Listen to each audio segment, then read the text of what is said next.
Story 1. After catching my wife cheating, I took revenge on her lover and won full custody of our kids. Why would she betray me like this? How could she betray our family? These were my initial thoughts when I woke up the next morning in a hungover haze. I am Jonathan Fremont, and until last night I believed my wife, Susan Fremont, was a devoted spouse and my true love. As it turns out, she is indeed a loving wife, but only in practice with her lover, not with me. She revealed that she'd been cheating on me for about a year and expects me to accept it. Absolutely not. I struggled to control my anger and revisited her words from the previous night. She claimed to love both him and me, yet she insisted on spending more nights with him, leaving me with no say in the matter. She explained that as a divorce lawyer, and she was merely assisting him. That was nonsense. She confessed that he was her divorce lawyer if I didn't comply with her wishes. Oh hell. Having seen enough courtroom dramas on TV, I knew this was a significant conflict of interest that could lead to his disbarment. I smirked. However, my smile vanished as quickly as it appeared. I still didn't know the identity of this guy, and extracting information from Susan seemed impossible without resorting to extreme measures. I briefly contemplated taking drastic action against the unfaithful doxy, but then I thought about my children. She is their mother, and I couldn't subject her to that. Upon reconsideration, I went over the situation again. If I didn't play by her rules, I would end up paying for her and her lover's life at my expense. I remembered a friend who had gone through a divorce and shared his strategy at the bar one night. He emptied his accounts, leaving his cheating wife with nothing to hire a lawyer. Although she secured pro bono representation, she ultimately lost to my cunning friend. However, the key difference was that he didn't have kids, whereas I do. This meant I might have to pay child support at the very least. As far as I knew, she wasn't bringing him to our house, indicating that she was likely going to his place. Curious, I called my in-laws and had a conversation with my mother-in-law, who greeted me warmly, unaware of her daughter's unfaithfulness. I casually inquired about their usual babysitting routine, to which she informed me that they usually took care of the kids 3 or 4 times a week from 8 to 5, while Susan volunteered at the homeless shelter and food bank. Learning that Susan was deceiving even her own parents saddened me. I expressed my gratitude and mentioned that I wanted to surprise Susan next week, asking my mother-in-law not to reveal my plan. She fell for my feigned cheerfulness and assured me she wouldn't say a word. I thanked her and did the call, saying goodbye and wishing her a great day. I examined myself in the mirror. My hair wasn't thinning as much as I feared. I shaved, combed my hair, and indeed, had more hair than Detective Stabler on SVU. Now the beer gut had to go. Despite Susan's hurtful comments the night before, she was right about that. How did I let myself go like this? All that overtime, working 160 hours a week to provide for my wonderful kids and my unfaithful wife. I loved my kids. My feelings for my wife were not as strong as she wanted me to believe. First things first, I initiated the cancellation of all our joint credit cards and ordered replacements in my name exclusively. Following that, I contacted my branch manager, directing him to transfer everything from our shared savings and checking accounts into a checking account solely under my name. Automatic bill payments were also terminated. This is self-defense, ladies and gentlemen. My wife's contempt and disrespect were evident as she deceitfully portrayed me as defenseless in our impending divorce. She declared war, and it was her mistake. However, her lawyer advisor guided her on what to say. Lawyers and cops shared tactics, strong-arming and intimidation to dissuade ordinary individuals from resisting. Cops resort to it when facing a valid complaint, while lawyers employ it for out-of-court settlements. They both underestimated me. Despite being just a diesel mechanic, I'm not foolish. Having spent 4 years in Army CID, I could have pursued a career as a cop or a private investigator. Yet my passion lay in working on engines, specializing in diesel engine 7 as a shade tree mechanic. Now, as a certified diesel mechanic, I earn decent money with substantial overtime at time and a half. Dressed in sweats, I jogged to clear my mind and, admittedly, to shed some of this beer gut. Post-jog, I called my boss, informing him of my need to take a couple of weeks of vacation time to navigate a family crisis. He granted approval, and then it was time to fine-tune my plan. Violence was inevitable, and there would be bloodshed. He knew that much from the start. There was a chance of ending up in jail, and I aimed to avoid that. With CID experience, I knew some tricks, but it would still be tricky. Shopping was next. After showering and changing, I ventured into town. Anticipating winter, I acquired soft gloves, a black turtleneck, and a ski mask without a mouth hole. Oakley shades with a matte gray finish and matte black frames completed the ensemble. Walmart was a convenient stop. Yes, I was going to have a lot of fun once I identified the culprit. Then I visited our local ISB shop, obtaining voice-activated recorders and a GPS system with extended life batteries. Cameras could wait. A gym bag for new clothes and matte black steel-toed work boots were also on the list, not a stretch considering my old work boots were worn out. That was fine though. The new boots would replace the old ones. A sporting goods store provided an aluminum baseball bat and a large gym bag. Deciding to purchase a sport girdle for my gut just in case, I didn't. Want to be identified by my gut, that was for sure. I paid cash for everything, avoiding a paper trail from a credit card traceable back to me. Then came the hard part. Playing the submissive husband when my cheating wife got home whenever she decided to get home, that is. I wouldn't capitulate right away. Susan knows me, and she knows how bullheaded I am. I stayed out all day until what would have been quitting time, not wanting the witch to suspect anything yet. Entering the house, she wasn't home. Well, screw it. I tried her cell phone, but it was off straight to voicemail. I left her a message specifying the time and date, insisting she call me as soon as possible time to mess with her head a little bit. 2 hours later, she called, and the kids were still at their grandparents' place. She sounded out of breath, expressing concern about the situation. In response, I opted to sound a bit broken up and urged her to come home immediately, emphasizing that it was about the kids. I sobbed for effect, and then hung up. Susan rushed home and arrived in less than 10 minutes after my call. Entering the room from the garage, observing my pale appearance, she anxiously inquired about what was happening, expressing fear for the children.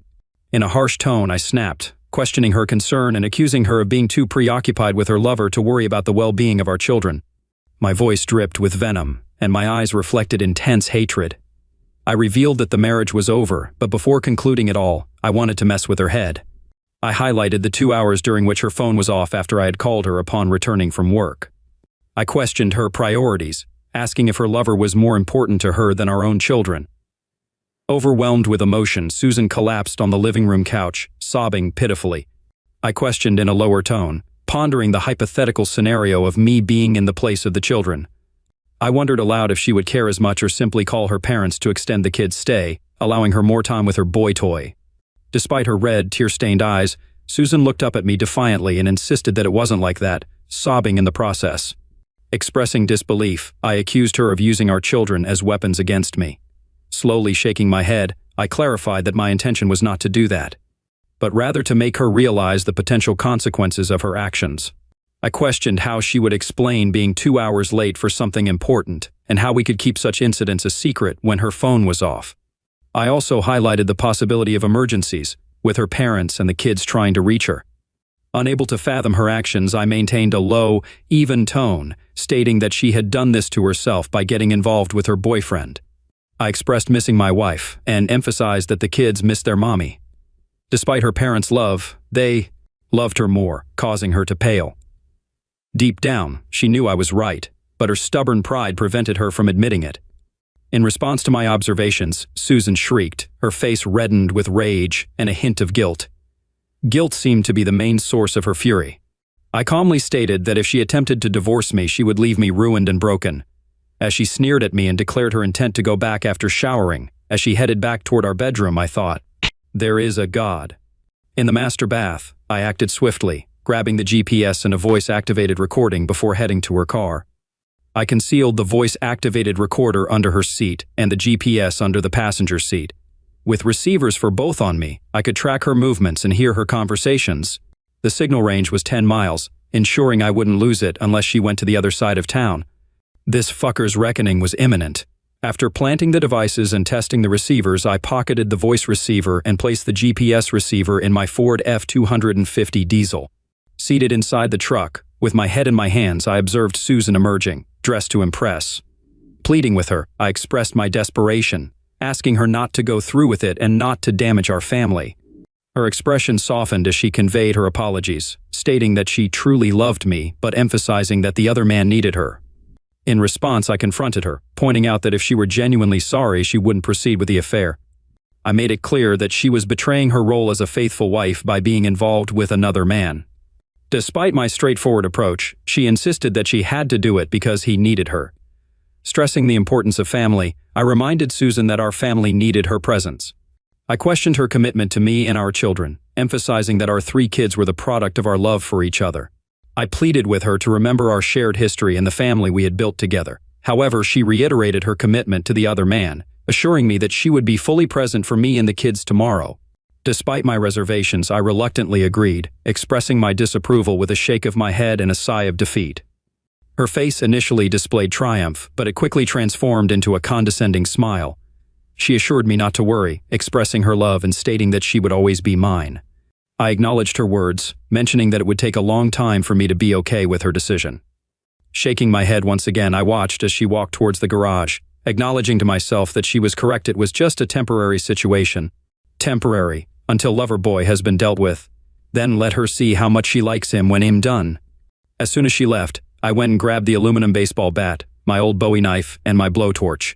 I grinned evilly as I climbed into the cab of my Ford and turned on the GPS and voice receivers. She had the radio on, and I could hear her humming a happy tune along with the radio. I slipped the torch, knife, and bat into the gym bag as I gave her a 5-minute head start. I saw by the GPS that she was only a few miles away, so I gunned my truck to life and headed over there. I pulled up to the house where she had just parked her car in his garage. Crap, she even had a garage door opener for his place. Jesus, she might as well be married to him instead of me. I felt my rage rising again, but took some deep breaths to keep it in check. I wanted to do nothing more than bust in there and smack the crap out of him and her too if she got in the way. At least I got his license plate number and jotted it down quickly. I always carry a pen and a small notebook with me, an old habit from my time in Army CID. I also jotted down his address. No, this would take some proper planning. I made sure that my gear was squared away. I got in the back of the cab and changed into my redneck ninja gear as I came to think of it. I put on the girdle so my gut wasn't showing, pulled on the gloves to get rid of any fingerprints and the sweater over that. I put on the black jeans and pulled the ski mask on over my face. This would just be recon tonight, tomorrow would be a different matter. However, I then pulled around to the mouth of the alleyway behind the houses. I stopped a few houses down from Loverboy's and slipped out quietly. I left the bat inside the cab and went in silently through his alley gate. No problems so far. I kept my eyes open, scanning for any alarm systems, none so far. I went low and ran to the closest window. There was light from inside and it was damn near pitch black outside. That would give me an advantage too. I stopped just below the window and peeked over the sill. What I saw made my blood boil. The guy was sitting there, stroking himself while my wife gave him a little striptease. I was now damn glad that I hadn't brought the bat with me, as I would have busted in the window and then busted his head open with my impression of Mark McGuire. Taking several deep breaths to calm myself, I listened intently for any clues regarding the identity of the person she was interacting with. The voice on the other end spoke provocatively, expressing appreciation for Susan's dance and using suggestive language. Despite the urge to confront the situation immediately, I resisted and focused on maintaining self-control. There was a temptation to retrieve my bag from the truck, but I decided against it. The voice continued praising Susan and expressing enthusiasm without any apparent guilt or hesitation, knowing she was being deceptive. Susan giggled and mentioned someone named Jim. In response, the other person warned Jim that he would soon regret knowing Susan Fremont. Realizing that I heard enough, I chose to leave before acting. Impulsively. I didn't want Susan present when I confronted the person on the other end of the conversation. While I had no intention of physically damaging Susan, her boy toy seemed to be a different matter, and I considered him fair game for a confrontation. So, he had set out to seduce my wife, knowing she was married. He had willfully and knowingly cucked me. He had somehow subverted Susan's iron will. He was dangerous, and I was going to make damn sure he never did it to anyone else's wife. Once I was back in the cab, I got out of the sweater, black jeans, and ski mask with Oakleys, in the surprisingly comfortable sports girdle. It made my beer gut disappear when I put on my normal blue jeans, t-shirt, and boots. I started my truck and hauled out of there. Jim. Okay, now I had a first name, and I could look up his last name in the morning. I walked into my house and decided to get my lockpicks from my nightstand. I had kept them since my time in CID, and somehow I knew they would come in handy someday. I called my mom and asked if she would like for the kids to stay overnight, and she said sure, she missed her grandkids. So I promised to bring them by in the morning for her to watch. I then called Susan's folks to let them know that I would pick up the kids later in the morning, and while they loved their grandchildren, they were relieved that I would be picking them up and taking them to my mom's place. I packed a suitcase with some of my clothes and boxers and shoved it in my closet. It was getting close to the end game now. She was going to realize just how much she had lost within the next 72 hours. I got to bed early and awoke early the next morning. After another morning jog and an actually healthy breakfast, Today I got on my old laptop and looked up Jim's address and license plate number. Mr. James Robert Stevens was his name. He was indeed a divorce attorney, and he had really lost his wife in an accident several years back, so they weren't lying about that. He had, however, used it to seduce my wife. The dirtbag was using his personal tragedy to steal another man's wife. Typical asshole. The news of his loss actually made me feel even better for what I had planned for his assholiness. He was going to know true pain, not the pain of loss that he had suffered before, but the pain that comes with the consequences of stealing another man's wife. I went to work as usual, still on my sabbatical, and parked in the parking lot. I then jogged to the bank and picked up my new ATM card and credit cards. Once those were in hand, I pulled $300 out of the at the moment and rented a car from the Hertz rental place down the street from the bank. The car I rented was a nondescript sedan, and with my gym bag transferred from the truck to the car, I parked down the street from Loverboy's house. I used my cell to call Susan, and surprisingly, she picked up after the first ring. I mentioned being on a short break at work and inquired about how long she intended to let the kids stay at her parents' house. "Until Monday," she said. I asked why, and I suggested that my mom could watch them for a while, as they were her grandkids too, and she missed them. I delivered the statement in a reasonable tone, concealing my growing resentment. Susan agreed nonchalantly, and I lied again, saying that my mom would pick them up shortly. In a hopeful tone, I asked if I could expect some affection at home when I finished work. There was a long silence before Susan muted her microphone and reluctantly agreed, stating that it was only fair, as she had promised to be all mine that night. Her quick compliance surprised and worried me. I continued the charade, claiming that I was leaning toward her perspective, but emphasizing my desire for equal time with her. Susan expressed happiness, believing I was thinking clearly. I played along, insisting that we needed to talk when she got home but proposing a special weekend plan. She happily agreed, unaware of my true intentions. As the conversation took a lighter turn, I instructed her to be showered and prepared for my arrival, mentioning my early departure from work. Despite the convincing tone, I felt a sense of disgust at my own performance.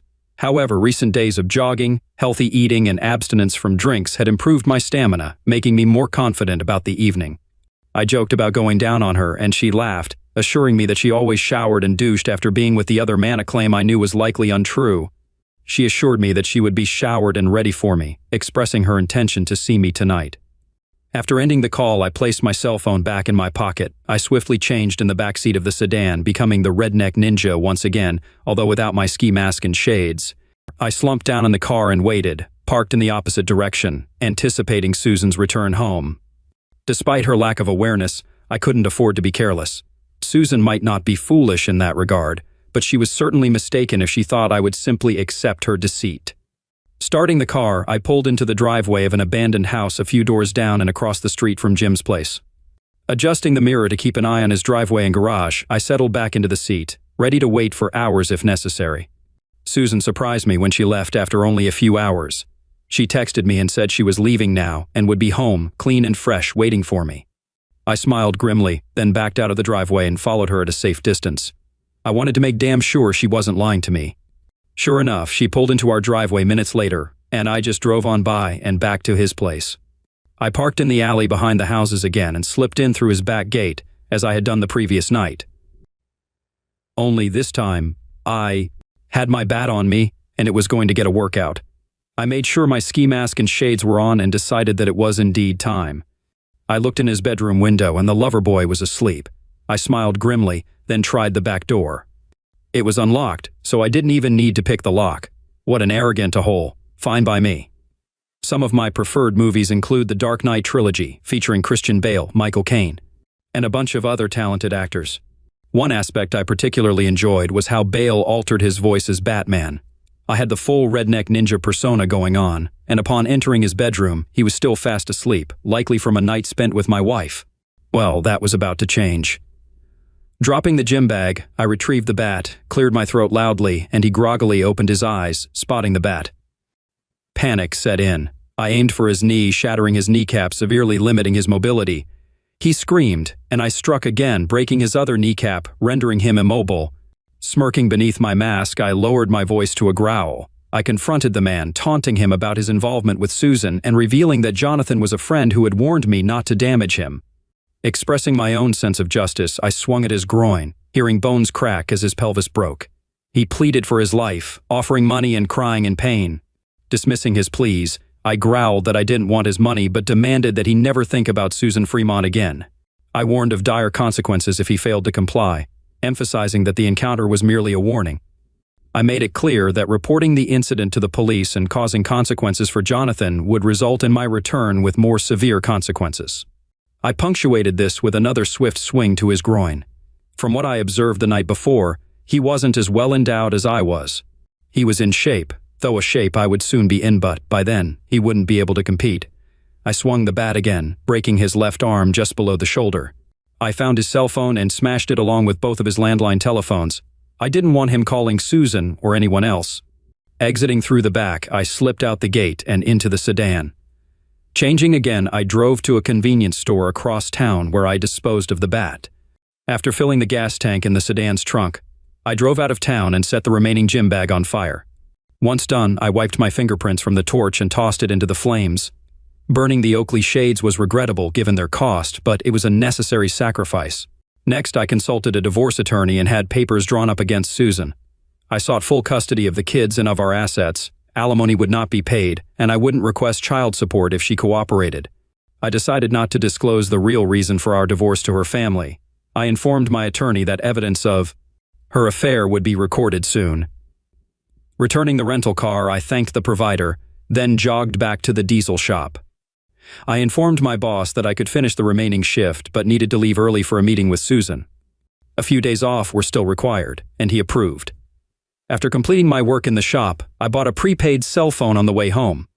After activating it, I called emergency in my altered voice, reporting the incident involving Mr. James Robert Stevens and providing his address. I discarded the phone into a nearby canal. My intent wasn't to kill him but to make him feel the pain I endured for the rest of his life. Every time he thought about having sex with my wife, he'd remember the misery he caused and that, to me, was a fair trade. I extracted the voice recorder from my pocket and activated it. It's essential to note that I don't endorse or accept my wife's affair, neither now nor in the future. After deactivating the recorder, I stowed it back in my pocket. Upon pulling into the garage, I retrieved the GPS and voice-activated recorders from Susan's car before heading inside, tossing them in my truck. I left it at that.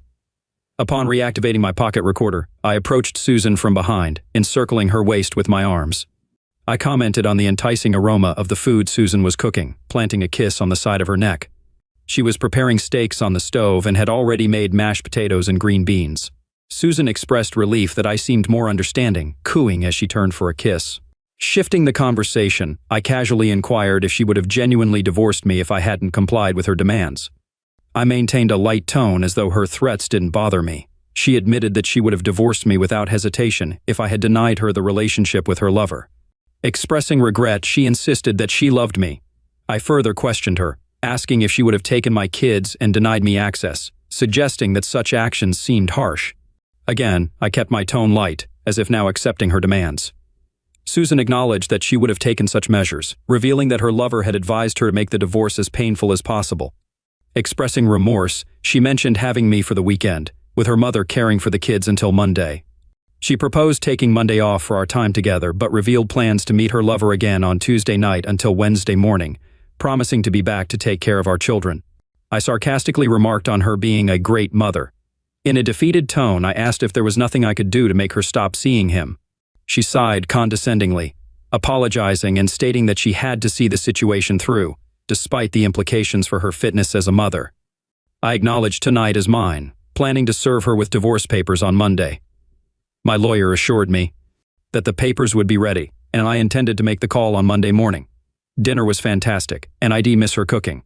Afterward, I showered and took her in my arms. I made love to her that night passionately and vigorously, something we hadn't done in a long time. She climaxed repeatedly, thanks to my improved stamina and sobriety. I satisfied her thoroughly, but it didn't end there. I marked her, leaving several hickeys on her chest, neck, stomach, and inner thighs. I was reclaiming her, and she reveled in every moment of it. After finishing, Susan discovered the marks when she went to the bathroom. Shocked and screaming, she returned to the bedroom, expressing concern about how she could face her lover now. I casually shrugged off her distress, asserting that as my wife, I wanted her marked as mine regardless of his preferences.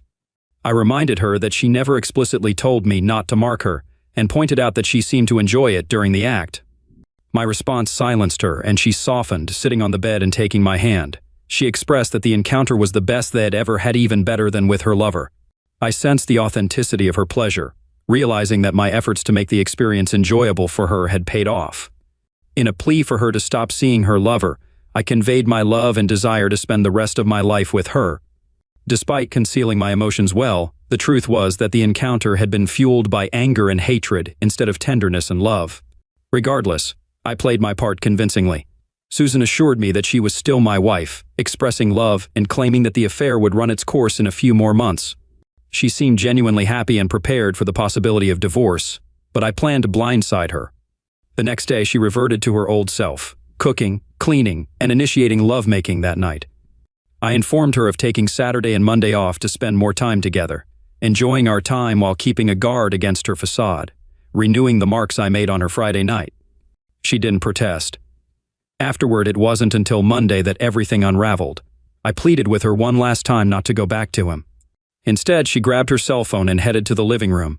I informed her that I was picking up the kids, and she agreed.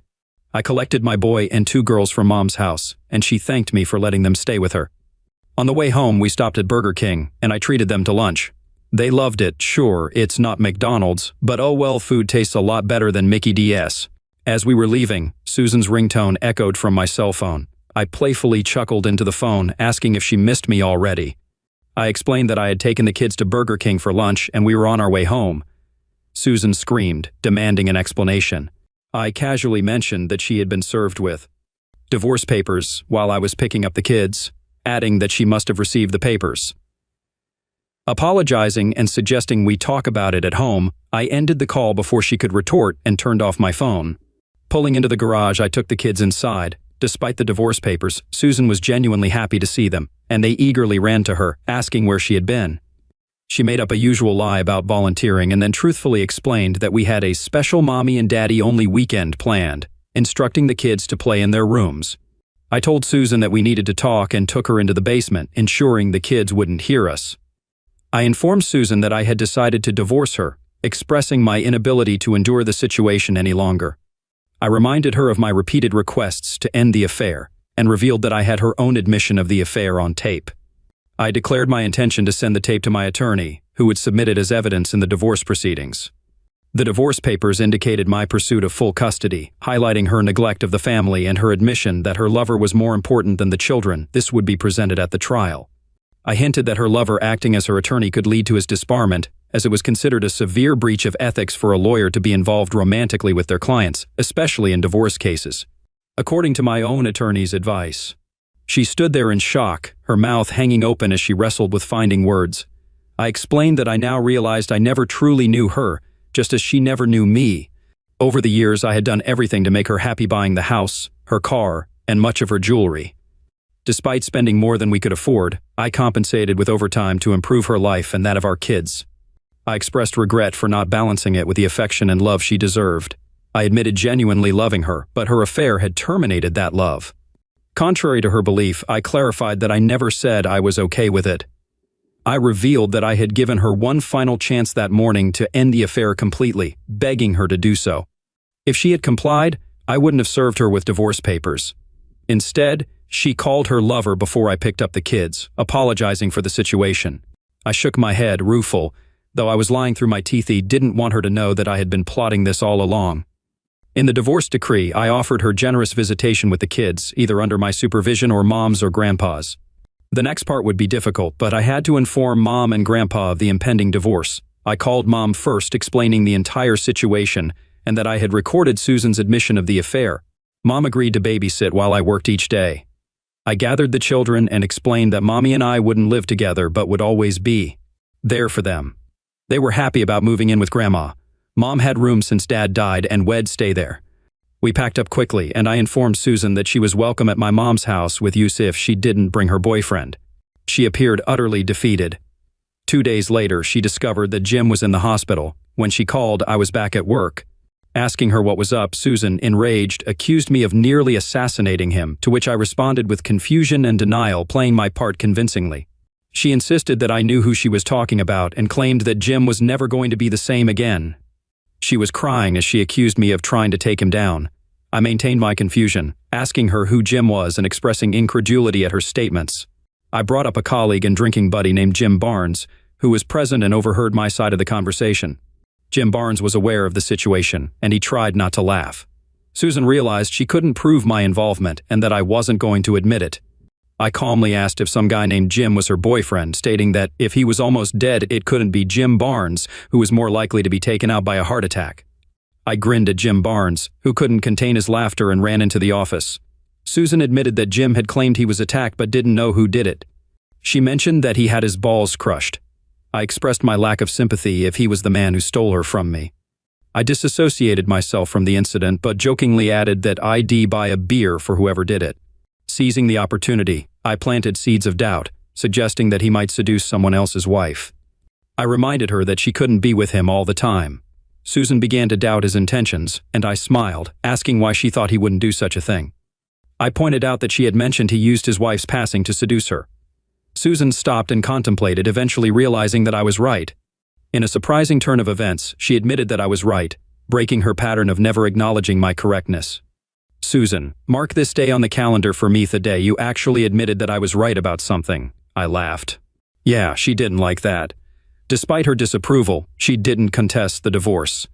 Mom testified to providing babysitting for my children while I worked, and the judge took everything into account, including the pattern of behavior over the past year that Susan had been having the affair with Jim Stevens. While she had left the kids with responsible adults, she had done so to carry on her affair in secret. The judge didn't quite declare her unfit, but put me as the primary custodian. He declared Susan as secondary, but only on the stipulation that she not bring her lovers around the children. I wasn't thrilled with that, but I was satisfied. Hell, before she took up with Jim, Susan was a great mother. Now she would have a chance to be a great mother again. Then the judge told me that I would only have to pay child support for the time they spent with Susan. Susan was ordered to get a job. In college, she had majored in accounting so she could get a job easily. The house was sold, and we split it 50-50. Our joint accounts, which I had absconded with at the beginning, however, were split 75-25 in my favor. Yes, Susan attempted to complain, but the judge sternly reminded her that she had nearly lost all custody of her children due to her own selfishness and instructed her to get a job. Interestingly, the same judge presided over my alienation of affection lawsuit against James Robert Stevens. He actually took it seriously, and based on Susan's confession and testimony surprisingly on my behalf, he was awarded $500,000 in the settlement. Yeah, I liked that judge. When the final gavel clacked, marking our official divorce and me $500,000 richer thanks to her efforts, I took Angie, my attorney, out for drinks at the Silver Spa. I had continued to exercise and eat right and had cut out almost all drinks, but on this night, I wanted to at least have a beer or two. My pony keg beer gut was back down to six-pack abs. Yeah, I'd gotten back in shape during the whole mess. I knew I would have to be there for my kids, and I would be back on the market. I just hoped and prayed to find someone who wasn't as shallow and selfish as Susan. Angela Johnson is a gorgeous woman. Her dark chocolate skin looked delicious. It had been almost 7 months since ID last had intimacy with Susan, just before I blindsided her with the divorce papers. During that time, Angie and I had grown pretty close. We were more than just attorney and client, we'd become friends. As friends, we went to the bar for a couple of beers. Angie asked about my plans, and I shared that I intended to return to work and focus on raising my kids. I mentioned finding a smaller house with 1 story and 4 bedrooms, which was more affordable than the large one Susan had made me buy 3 years ago. We clinked bottles as I explained that I had moved in a couple of weeks ago, closed on the house, and the new location was closer to work, which the kids loved. Angie then asked about her own situation, acknowledging that she took on my case despite the potential losses. I thanked her for that, and she revealed that she had been divorced for about 4 years since her ex was caught cheating on her. I expressed surprise, and she explained that she doesn't like cheaters, which resonated with me. We shared a laugh and clinked bottles again. As our professional relationship concluded, Angie surprised me by asking if she could fire me as a client. Puzzled, I inquired about the reason, and she humorously mentioned that she doesn't date clients. I agreed, and she fired me with a smile, suggesting that we go to her place so she could cook for me. Fast forward 6 months, Angie and I have been dating, and it has been a joyful period. As a high-powered divorce attorney, Angie is not high maintenance, especially compared to Susan. She loves me and my kids, and we find it adorable that the children call her Mommy, too. Angie has moved in with us, and Susan joins us for dinner some nights when she takes the kids for the weekend. Angie and I share a fulfilling life together, enjoying each other's company and the pleasures of a great relationship. As for the idiot, he never recovered from what I did to him. Left penniless and alone after all his wife's insurance money went to paying his medical bills, court fees, and my alienation of affection lawsuit. Good riddance to him. Susan seems to be doing much better now. Since her hormones were really out of whack, at least according to her doctor, she has been taking supplements and seems to be on much more of an even keel now. She has a steady job at an accounting firm in our town and is making some decent money. I've been promoted to supervisor of the diesel shop and make as much now for 40 hours as I used to for 60. I now have plenty of time to spend with my kids and with a new woman in my life. Susan will have to live with the crap she's done, and that's good enough for me. She blames herself for everything now, and I'm not even going to try to console her. She doesn't even date since she says she's still in love with me. Bull crap, but whatever. She'll have those regrets for the rest of her life, and part of me hopes she chokes on them. Am I still a little bitter? Yeah, I have to admit that I am. Luckily, Angie is here to help take my mind off the crap my ex put me through. Yeah, life is pretty damn good now. Story 2. Tuesday evenings were consistently busy, particularly on the second Tuesday of each month when I had my Kiwanis Club meeting from 6:30 onwards. May and I typically didn't get home until around 5 o'clock or 5:30. Since Kiwanis was a dinner gathering, I didn't have to worry about cooking, but May, my wife of 4 years, always had some last-minute tasks she needed me to handle before I could leave. The real challenge, however, was my own struggle. According to May, she was 3 months pregnant and dealing with wild hormones.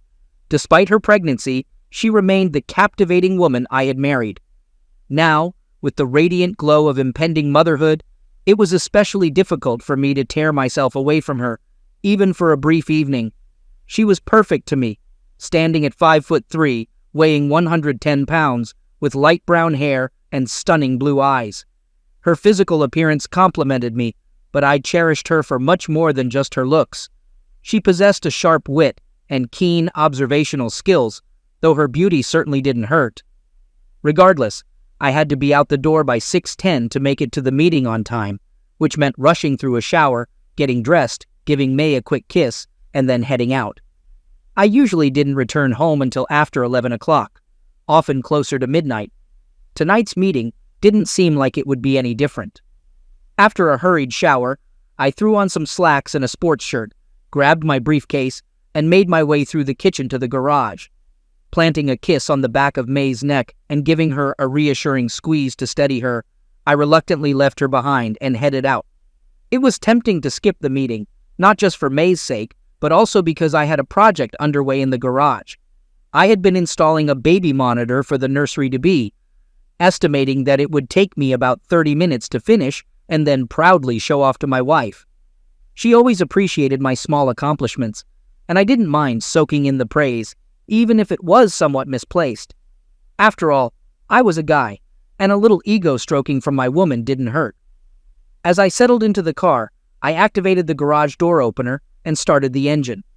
While the car purred to life, I placed my briefcase on the seat beside me and double-checked that I had everything I needed.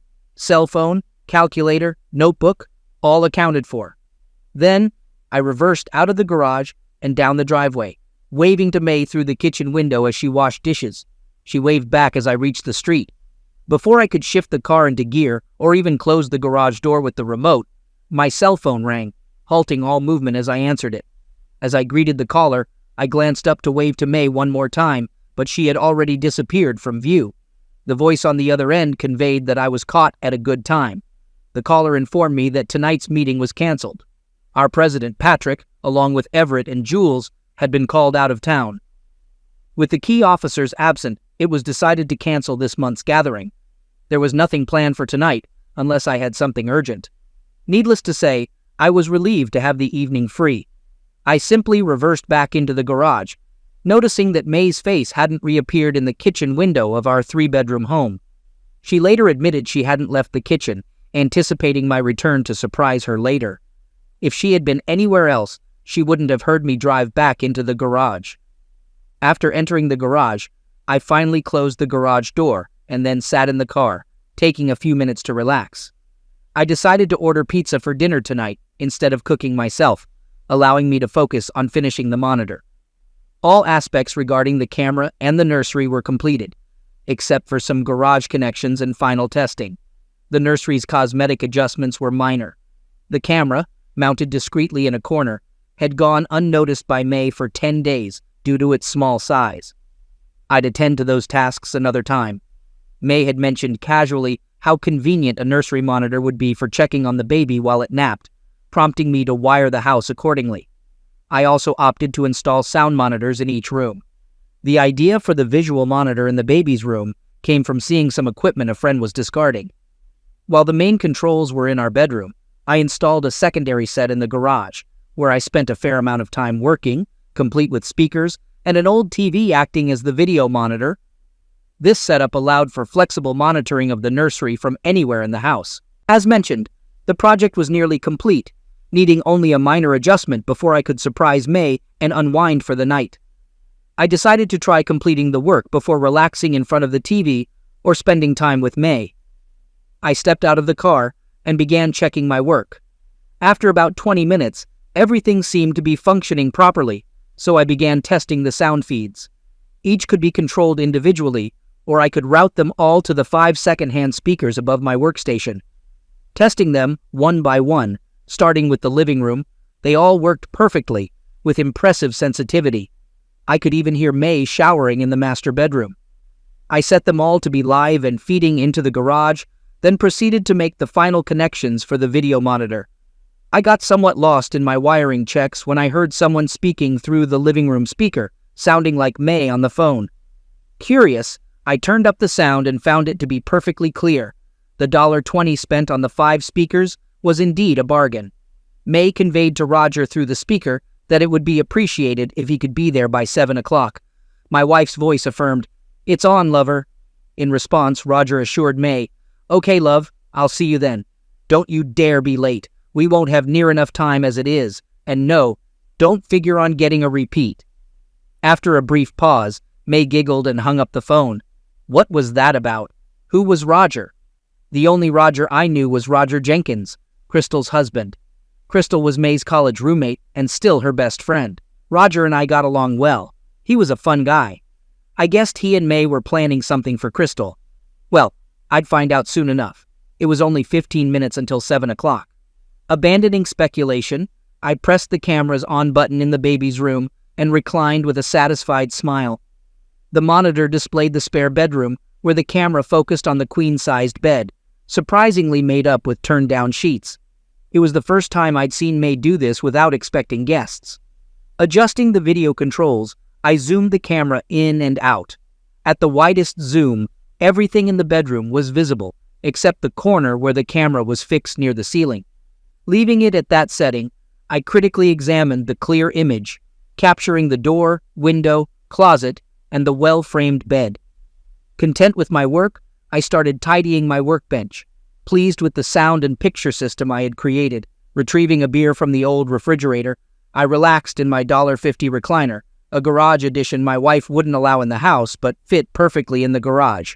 Almost finishing the beer, contemplating ordering pizza, and planning to surprise May, the front doorbell interrupted my thoughts. A moment later, May greeted the visitor and expressed her impatience. She invited Roger to come in, mentioning they had until 10:30 before it was over. May assured him that until then, she was his all the way. The shock didn't come from the words, but from the husky tone in my wife's voice, a sound I only heard in our bedroom or on our way there. It was her closeness, seductive voice. Choking on the last sip of beer, I sat up abruptly. The front door closed, and May's voice continued, informing Roger that judging by the bulge in his pants, she wasn't the only one who had a hard time. It looked really good. She asked him to come over and give her a real hello. Roger responded, and a few grunts and moans followed. Then May's voice again, directing him not to stay there and to come back to our room because she had it all set up for them. I felt sick to my stomach. It seemed like May was leading him back to our bedroom. Confused and unsure of what to do, my initial urge was to burst into the kitchen and eject Roger from the house. But what was the reality? I took a deep breath. It couldn't be what it sounded like. May and I were deeply in love, and I was certain she had been as faithful as I had been. While she teased me about admiring other women, I knew it was just harmless looking. I never felt the urge to stray, and we were compatible lovers. She always had everything she desired in our closeness moments. Multiple climaxes were her norm, and I made sure to satisfy her until she indicated otherwise. This had to be a misunderstanding on my part. She was my best friend, and we were expecting a baby together. Sitting in the worn-out lounger, I noticed movement on the baby's room monitor. The door opened, and May gently directed Roger into the room with the prepared bed. Maneuvering him to the other side, between the bed and the window, she swayed back to stand in front of the closed closet doors, looking across the bed at Roger and almost directly into the camera. May wore her worn-out Saturday-Sunday morning robe, reaching just mid-thigh. However, her hair was styled in a sophisticated bun atop her head, accentuating her slender throat with just the right amount of makeup. She resembled a princess, except for the ratty old worn-out robe on her feet. The high-heeled slippers I had gifted her for her birthday 2 months ago adorned her feet. Although she wore them that evening, and I had complimented how they enhanced her legs, I couldn't recall seeing them outside her clothes since. As soon as this thought hit me, I realized I hadn't spotted them out of her closet since then, and I felt like I was on the verge of tears. This couldn't be happening. Across the bed from one of my best friends, my wife stood tall and proud, making direct eye contact. Her hand slowly rose to the robe's throat, and with her left hand, she held it closed at the neckline. Using her right hand, she unsnapped each button, allowing the robe to billow out, teasing Roger with glimpses inside. Undoing all the buttons while continuing to hold the robe closed, she brought her right hand back to her throat. Using both hands, she slowly peeled the robe open, standing for a moment to let us admire the vision framed by the robe. Then she let her hands drop, shrugging her shoulders, allowing the robe to drop and puddle around her feet. She was wearing the lingerie I had given her on Valentine's Day, which she had modeled for me on that special day. Since then, I had not seen it. Still maintaining eye contact with Roger, she raised a hand and gestured for him to come to her. As he turned around the bed, I observed my former friend's stunned face. He stammered that he was expecting to be with May tonight, but she had made it really special for him. He expressed how beautiful she was, mentioning, "God, but you are beautiful." They both disrobed. Suddenly emerging from my day's depression, I knew I would need proof of the unfolding situation. After a moment of thought, I hastened into the now empty living room, working quietly and quickly. Obtaining a fresh SD card, I returned to the garage, connected it to the monitor, and switched everything back on. The monitor displayed Roger and my wife, and tears welled up as I watched them move to the bed, embracing tightly. They engaged in a closeness act that seemed to last forever, with Roger driving into her relentlessly. After about 15 minutes, she attempted to pull away. Staring at the distressing scene on the monitor, I stood up and began pacing. I knew that entering the house would lead to a violent outcome. I felt sick to my stomach and completely unable to decide what to do next. "Roger, unless you want Gary to walk in on us, you have to go now." She bent, picked up his clothes, and handed them to him, gathering the remains of the lingerie she had given him along with herself. Placing everything on the dresser, I watched as May threw on her old robe and stripped the sheets off the bed, not even waiting for Roger to finish dressing before bundling them up and taking them to the washer in the laundry room between the kitchen and garage. Upon her return to the living room, Roger was present, and with the boastful, melodious tone men often adopt, he greeted her. He expressed that it was great and suggested they talk about doing it again. She replied firmly, stating that she meant it when she said just the once and only because of their deal. Roger acknowledged her decision, adding that perhaps for old time's sake too. He expressed understanding, saying that it was just for once, but if she ever thought about how great it was, maybe they could try it again. I heard the sounds of another sloppy kiss before Roger's footsteps seemed to fade. As he went to the door, I could hear the impatience in my wife's voice and the little sounds she was making, but it didn't register at the time, nor did the exhalation she made when she finally followed him to the door. Literally sick to my stomach, I lay back in the ratty recliner, looking at the now empty bedroom showing on the monitor. Glancing at my watch, I saw it was 10:37. They had stayed to their time schedule very well. I heard Roger murmuring something at the door, and I clearly heard May reply that it was just the one time, and only because of their agreement so many years ago. She emphasized that I was her husband, her lover, and the man she wanted in her life. She expressed uncertainty about why they did it now, and mentioned that Crystal, despite being okay with this, was her best friend, and more important than an affair. She questioned Roger about Crystal's importance to him. I couldn't understand Roger's mumble, but I heard another kiss, and then the door shut quietly. Almost immediately, I heard the lock click home. If I hadn't been so filled with tears and despair, I think the exhaustion sounding in Roger's voice after his session with my wife would have been funny. At the moment, it certainly didn't seem funny at all. After the door shut, May reappeared in the spare bedroom. I couldn't seem to think of it as the baby's room anymore. She quickly went over the room carefully, making sure nothing was amiss. After the tryst, gathering up her clothes, she disappeared into the hall, and I soon heard her in our bedroom. I listened to her shower, and then she was out, and I heard the bed rustle. It sounded like my wife had gone to bed. Glancing at my watch, I saw it was almost 11 o'clock. I just sat and stared into space. I had no idea where my life and my wife were going from here. I only knew I was heartsick. Thoughts and ideas crowded through my head. In some, I thought of things that would excuse my wife for what she had done. In others, I answered the excuses, and yet others I asked myself what I had done to cause May to need another man. Sometime after midnight, I wearily arose and turned the electronics off. Entering the house through the garage door, I headed directly to the master bedroom. Passing the spare room where my wife had been with Roger, I glanced in. The room was just as I had last seen it Monday evening. The bed was stripped, and nothing seemed out of place. There was nothing to tell that anything had taken place. Groaning to myself, I entered my bedroom. Glancing at my sleeping wife, I went to the bathroom, brushed my teeth, and did my business, stripping off my clothes and leaving them in the dirty clothes hamper before dropping them in. I glanced in, and the hamper was empty. No soiled lingerie there. When I climbed into bed, my wife rolled over and threw an arm over me. She sleepily asked how my night had been. After a moment's silence, I told her it had been very traumatic, but I would tell her about it later. Usually she snuggled up to me. Tonight, however, she just lay quietly, pulling her arm back and rolling over with her back to me. She seemed to fall back asleep immediately, though listening to her breathing, I thought she was still awake. I just rolled away from her, then stared into the darkness. I don't know how much I slept that night. I couldn't remember actually sleeping at all. When the alarm went off, I just lay there. I was certainly in no shape to go to work, telling May I think I had the flu. I stayed in bed until I heard her car leave for work. I got up and began carefully opening drawers, being sure not to displace anything as I searched May's dresser. In the bottom drawer, folded and stored in a paper bag and under some sweaters, was the lingerie Roger had enjoyed. I pulled them out, noting the lap of the ruined underwear was still damp. After calling in sick to my boss, I played back the tape I had recorded the previous night. Initially, I fast-forwarded through it, avoiding a rehash of the experience and ensuring the tape's quality.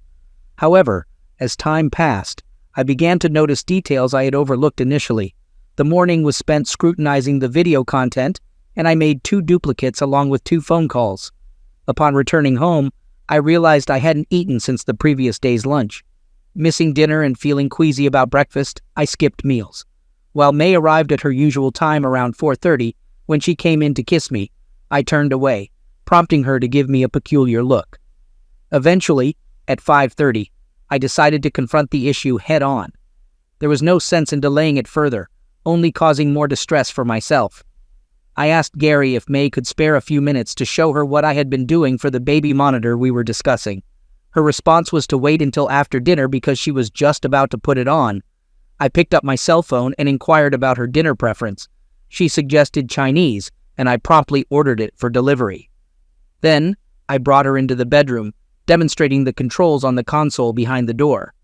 I left the sound on, moving from room to room while communicating with her over the monitor. Although she couldn't respond, the smile on her face upon my return indicated that it was working better than planned. Turning on the video feature, I instructed her to wait and watch. I then stepped into the spare room and stood where she had been the previous night. I grimaced and mimicked a slow bump and grind before returning to our bedroom. She exclaimed, "Gary, that's perfect. When did you get this going?" I responded that I got it going this afternoon, actually, the previous night.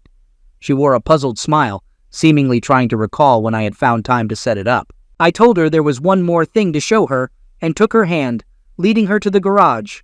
I explained that since I spend a lot of time there, I thought it was a good idea to have a monitoring station to cover the baby when she has to go out. Then, I activated the system in the garage. Recalling something from the night before, I added, "One thing, let me show you how it works," and I inserted a USB drive into the TV. "Watch the bedroom and see what happens," I told her. Watching the monitor, we saw the same view as from our bedroom, the initial scene of an empty room, though now the bed was unmade. Then I used the remote to turn on the TV, and the picture immediately changed to show May on her knees before Roger. Glancing at her face, I saw the color drain from it, and she seemed to sway before catching her balance. She looked suddenly at me, and I just stared into her eyes and pushed fast forward, stopping in just a couple of seconds. Then I gestured for her to watch the screen again. When she looked back, she saw Roger grabbing at her underwear. Although there was no sound, we could see May say something to him. We both watched, and then heard the small scream she gave, which I now realized was pain. Out of the corner of my eye, I saw tears running down May's face, and also noticed the slight cringe when she saw again the rough way Roger had driven himself into her. Stopping the video, I asked if she wanted to see any more. My wife just looked helplessly at me. I requested May to come inside the house, feeling the need for a serious conversation and uncertainty about where things were headed. I guided her into the kitchen, where I seated her at the kitchen table and took a seat at the end of the table next to her. May mumbled through tears that she could explain, and I responded that I needed an explanation. I asked about the explanation, questioning May about a promise she made to Roger back in college. I wanted to know how many years ago she had promised herself to him. May began to explain, saying it wasn't like that. She and Roger had been dating while he had a reputation as a lady executor. May mentioned that she started rooming with Crystal, and Roger began dating both of them for a while. She elaborated on the dynamics between Crystal, Roger, and herself, mentioning that Roger and Crystal were heading toward a serious relationship. May recounted a conversation with Roger one night in her room, where they got more risque as they drank. In that conversation, she revealed to Roger that the only reason they hadn't been closeness was her fear of getting pregnant. May explained Roger's expectation for his partners to be on the pill and mentioned her reluctance to be too liberal with her favors. May continued her explanation, recalling that she and Roger argued, and she wrote a promissory note stating that if she could be sure he couldn't get her pregnant, she would spend an evening in bed with him. When she paused, I was staring incredulously at her. "How long ago was this?" I asked. "About 6 years," was her answer. May went on to tell me that the note was one of the jokes between Roger and her ever since then. We broke the news of her pregnancy to Roger and Crystal 2 weeks ago, and after the initial congratulations, Roger and I had gone into their garage to look at a problem he was having. Once I was out of the room, Crystal had looked her in the eye and told her the promissory note must now be due. May was shocked that Crystal even knew about it and stunned to discover that Crystal was taking it seriously. When Roger and I came back, I remembered a case of Dutch beer I had been going to bring to the cookout.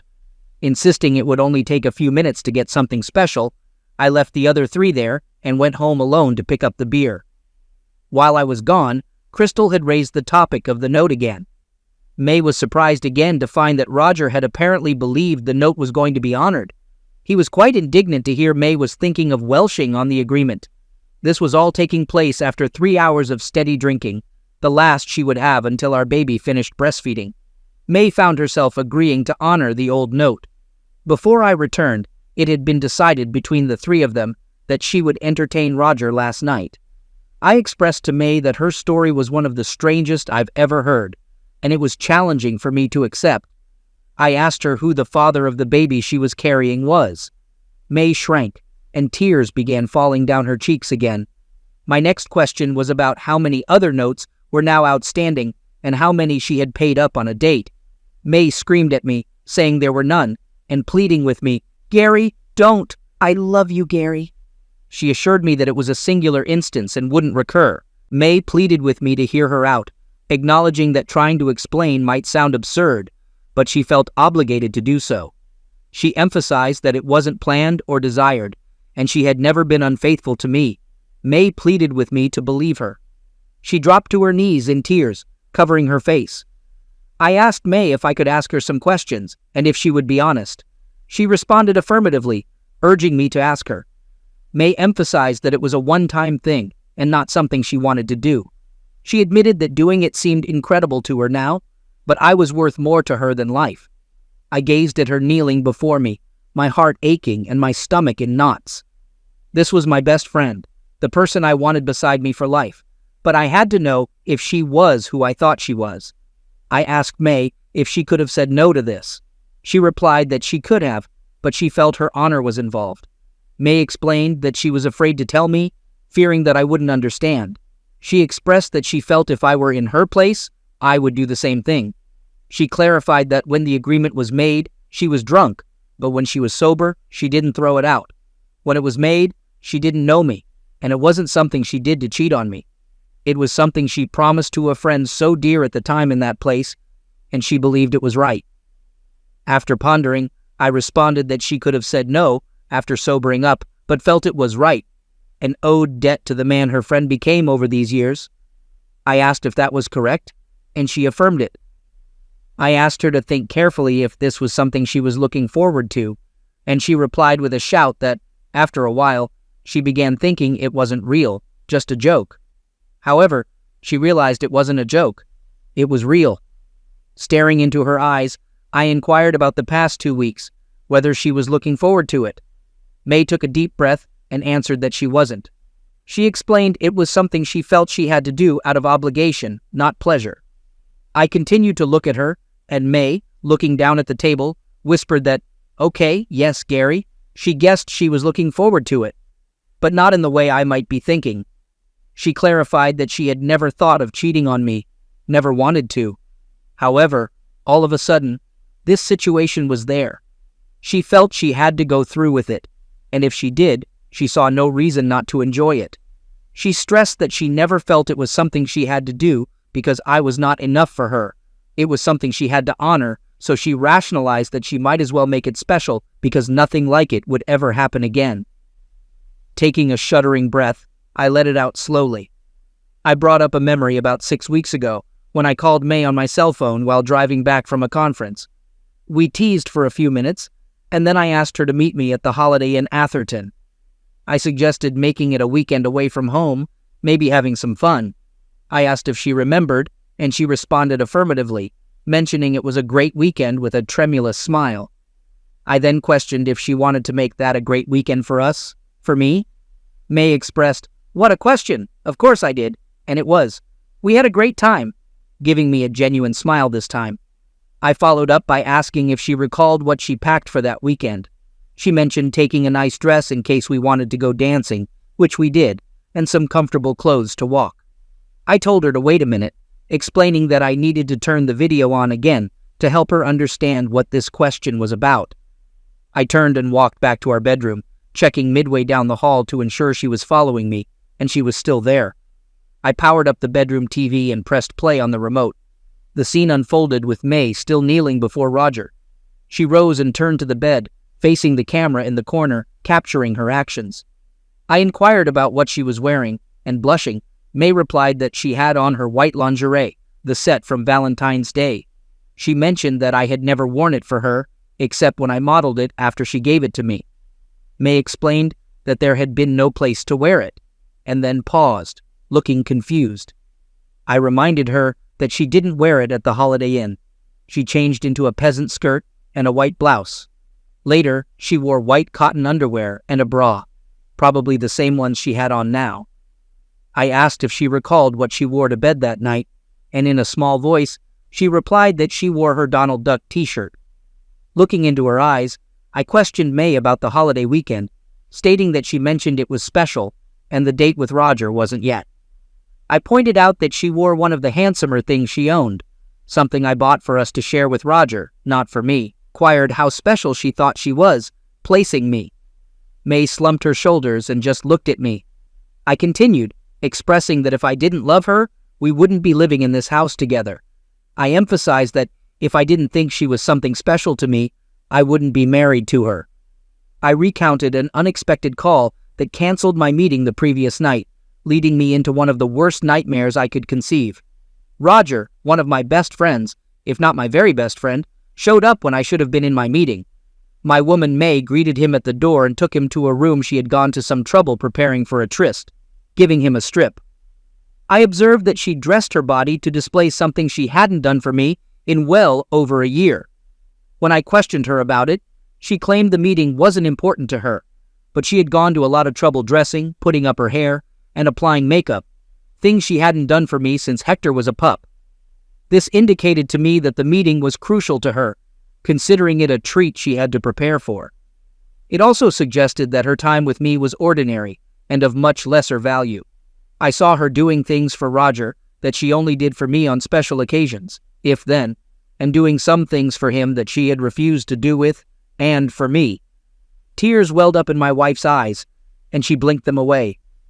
She insisted that it wasn't like that and expressed her love for me, emphasizing how much I meant to her. Seating myself on the bed, I gazed at her and stated that I wasn't sure yet what steps we could take. However, I mentioned that I planned to call Roger and Crystal, asking them to come over that evening. I questioned May about Crystal's awareness of the situation and then proceeded to dial their number. Crystal answered, and I requested their presence for a brief meeting that evening. While I was on the call, May handled the Chinese food delivery at the door. Despite having no appetite, I forced myself to eat, anticipating a lengthy and emotional night ahead. May idly toyed with her food, and for a moment, I almost believed her reassurances that it was a one-time occurrence and she still loved me. Around 7:15, the doorbell rang. Before opening the door, I told May that I suspected there was more to this situation than she realized. As I welcomed Roger and Crystal inside, both flashed smiles at me. However, I couldn't shake the feeling that each of them shared a subtle, knowing smile with May. Roger, especially, seemed possessive in his gaze toward my wife, and I noticed May cringe slightly upon encountering it as we all settled on the couch. I gestured for May to join them, pointing to the couch beside Crystal, but she opted for her recliner to the side. I rambled on about various topics, including the new monitoring system I had been developing. I refrained from disclosing its functionality or what it had revealed the previous night. Crystal and Roger appeared puzzled, questioning why they were summoned. Eventually, I broached the topic, jokingly offering drinks to lighten the mood.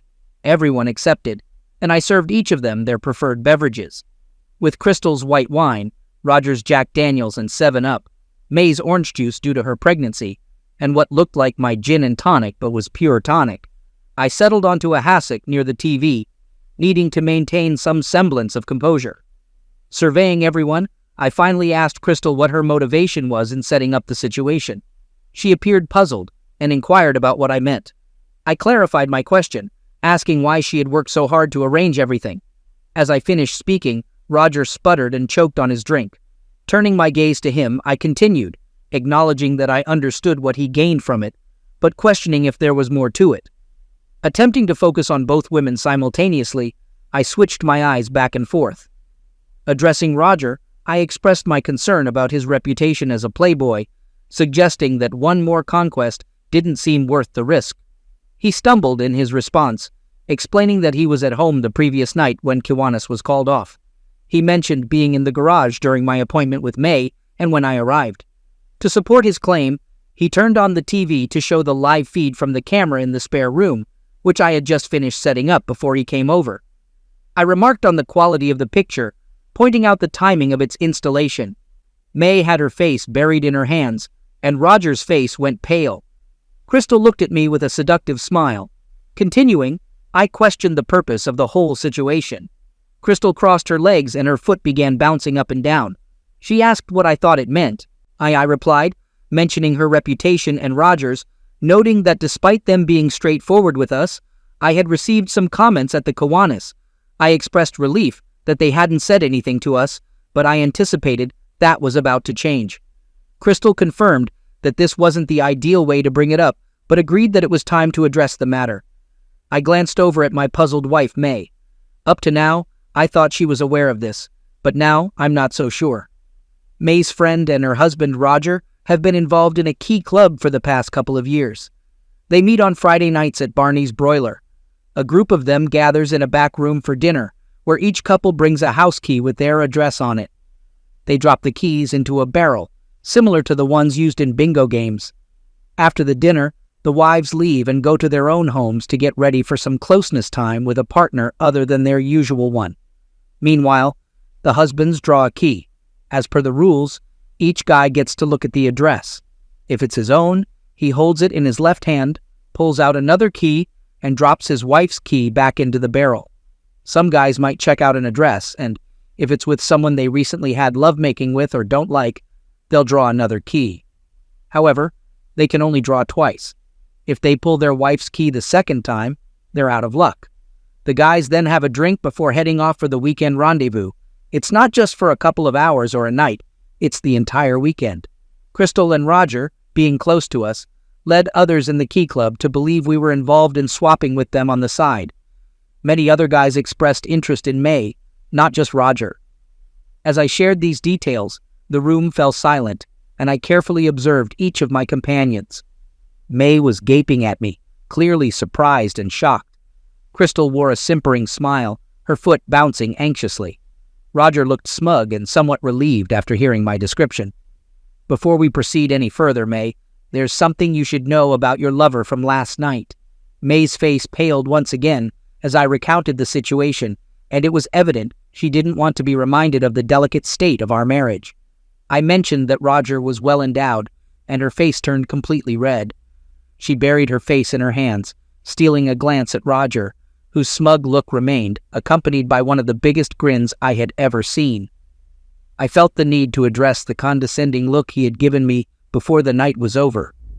I shared my understanding that Roger was considered the prize at these drawings.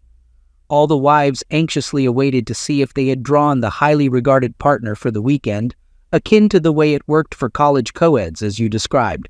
Glancing at everyone's faces once more, I added that May had already experienced the best. Roger was smirking at me, and when I looked at Crystal, she was smirking at May, who seemed to be sinking into her chair, looking at me a little sickly. Leaning back on my hassock, I took a long drink of my tonic.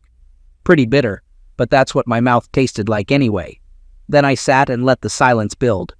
Roger still looked very satisfied with himself, but it seemed to me that Crystal wanted to say something. I kept quiet, allowing the tension to build some more. Crystal began by explaining that their arrangement was a good deal, adding spice to marriages to keep the love alive. According to her, it prevented staleness and tiredness from setting in. She suggested that loosening up could bring a boost to our relationship, making us closer. Roger, in response, just grinned his usual grin. She continued, expressing the belief that it wouldn't affect our friendship and that it could introduce new ideas for the bedroom. Crystal assured us there was no pressure, urging us to think about it and stating that they would be there whenever we made up our minds. In response to this introduction and confession, I appreciated Crystal's patience, but made it clear that I hadn't discussed this with May and had no intention of doing so. I expressed disinterest in swapping or seeking another partner for lovemaking. I highlighted that May and I were intelligent, well-read, and imaginative individuals who didn't need unconventional methods to improve our bed life. I shared my hope for enjoying our life together for many more years. However, my tone changed as I addressed a more serious concern. I pointed out that Roger didn't practice safe lovemaking, and this troubled me. I emphasized that May, now pregnant with our child, would need to visit the doctor to check for STDs, creating a difficult situation for both of us. I explained that we couldn't engage in closeness activities until she was checked and proved negative to prevent any potential transmission between us. I made sure May understood the gravity of the situation. Looking at our former best friends, I expressed a sense of betrayal, uncertain about which of them had angered me more. Regardless, I conveyed that we would have to halt our gatherings for the foreseeable future. I powered off the TV, ejected the USB drive, and handed it to May. She crumpled several sheets of today's unopened newspaper, lit a match, and set them ablaze in the fireplace. After adding the drive to the pile, we stood together, watching the fire consume and burn until only black ash remained where the thumb drive had been. Turning around, I observed that both Roger and Crystal were now unconscious. I remarked that the chemical had worked before making a phone call to Lopez. 3 hours later, at 11 p.m., the doorbell rang. Welcoming Lopez, I pointed to the two limp bodies and confirmed that the package was ready. Lopez inquired if I had something for him, and I gestured toward the two individuals on the floor. Lopez went outside and returned with 7 more men. They picked up Crystal, and as they moved towards Roger, I asked them to halt. Retrieving a baseball bat from upstairs, I stated that I needed just a few swings. Lopez nodded, and Roger was placed on the ground. I explained my plan to target specific points, kneecaps, ankles, and the 2 sensitive areas, all done in a few swift moves. May stood there, mouth agape. I expressed a desire to hear screams, but acknowledged that he was unconscious. The group took him away, and Lopez returned to sit with me after 5 minutes, thanking me for the samples. I responded that it was my pleasure. May remained seated, her mouth still open after Lopez left. The night was cold, and May approached me, asking what would happen to our former friends. I responded in a cold, flat voice that they were going to Mexico to help some medical students practice. May questioned what would occur if someone looked for them, and I assured her that Lopez would handle it. I coldly mentioned that she eliminate them, expressing my indifference to her feelings. I argued that I had no right to be judged and emphasized that I had ensured their usefulness to society. May was visibly shaken. I informed her that my earlier promise about us returning and having a physical relationship was a lie. The next morning, we would conduct a DNA test for the unborn child, and if the results showed I was the father, I would assist with the birth. However, we would not remain married. She wouldn't take any lovers until our son was 10 years old, or I would ensure she became very useful. We would file for divorce in the evening, with her getting the house and my financial support until she found a job. May nodded, expressing surprise at discovering this side of me, and I walked away, stating that I didn't know it either. The following day we filed for divorce, and 3 weeks later, we received the DNA report confirming I was the father. Months later, we finalized the divorce, and 2 months after that, my son was born. I spent a lot of time with him, maintaining occasional conversations with May. However, I could never love her again. She adhered to the agreement, refraining from taking any lovers, and I supported her financially for 5 years until our son could care for himself. I didn't date during this time, channeling all my energy into my son. Lopez expressed his gratitude with a significant thank you gift, and no one came looking for the 2 samples I had sent. Story 3. My spoiled sister stole $2,000 from a high school fundraiser, but my mom blamed me to protect her and ruined my reputation. Now they want my help and I'm setting conditions. Hey, so my arranged family reached out to me recently after 6 years of no contact, and I set forth a condition that they don't really agree with. So now I want to know if I'm in the wrong here. For context, when I say family, I'm just referring to my mom and my younger sister. I'm 28 female, and my sister is 24 female, and she has always been pretty spoiled and got away with everything as a kid. My dad was a bit of a disciplinarian with both of us, but my mother could never bring herself to say anything to my sister. It's not that my mom treated me badly, but there was a clear favorite. Then, when I was in my 2nd year of college, my dad passed away from an aneurysm. It was very sudden, and we found it very difficult to cope with it as a family, but we tried. My dad's passing really brought us together, so my mom's behavior later on was all the more disappointing. My sister was just 16 when our father passed away, and it was obvious that it had really shaken her up. She started acting out in very strange ways, and we had to get her to talk to a psychiatrist because something was obviously going very wrong. Our family was pretty easygoing, and we had never given her a reason to rebel against us. But even then, after our father's death, she started crossing all the lines. She would stay out late every other day without telling my mother anything about her whereabouts.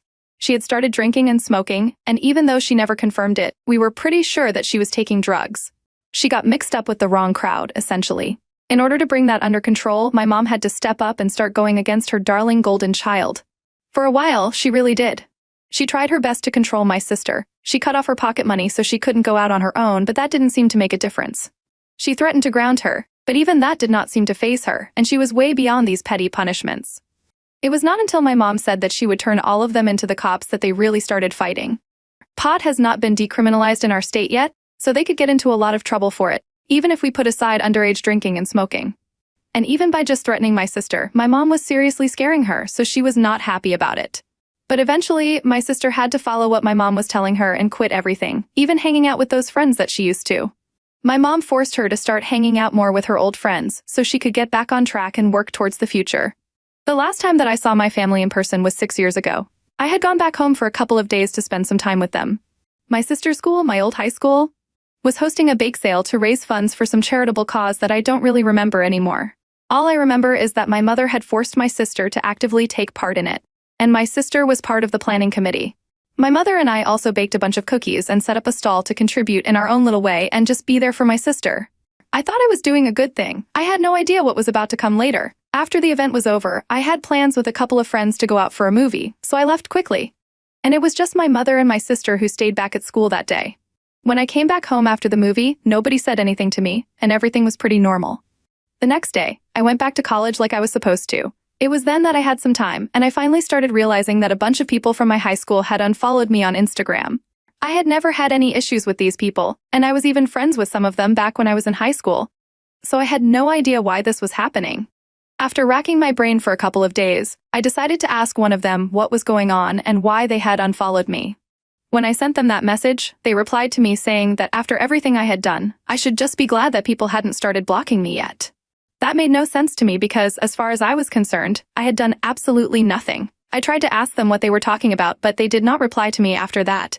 So I spoke to a couple of people that I was actually still friends with from high school. But they were so far removed from the situation that they had no idea either. Just like me, they hadn't particularly kept in touch with anyone from our year. And I guess that was good for me in a way that the news that was doing the rounds back home did not reach them.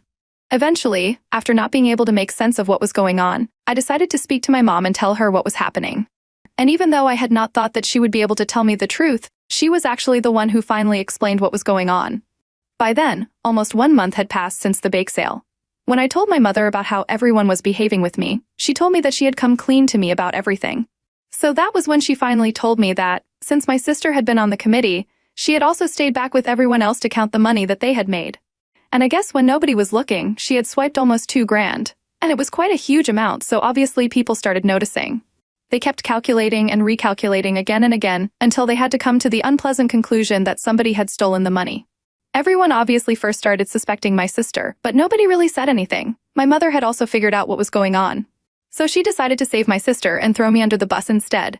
She cooked up a story on the spot and said that I must have taken the money while she was not looking and left as quickly as I could because I had apparently become very irresponsible with money due to my drinking problem.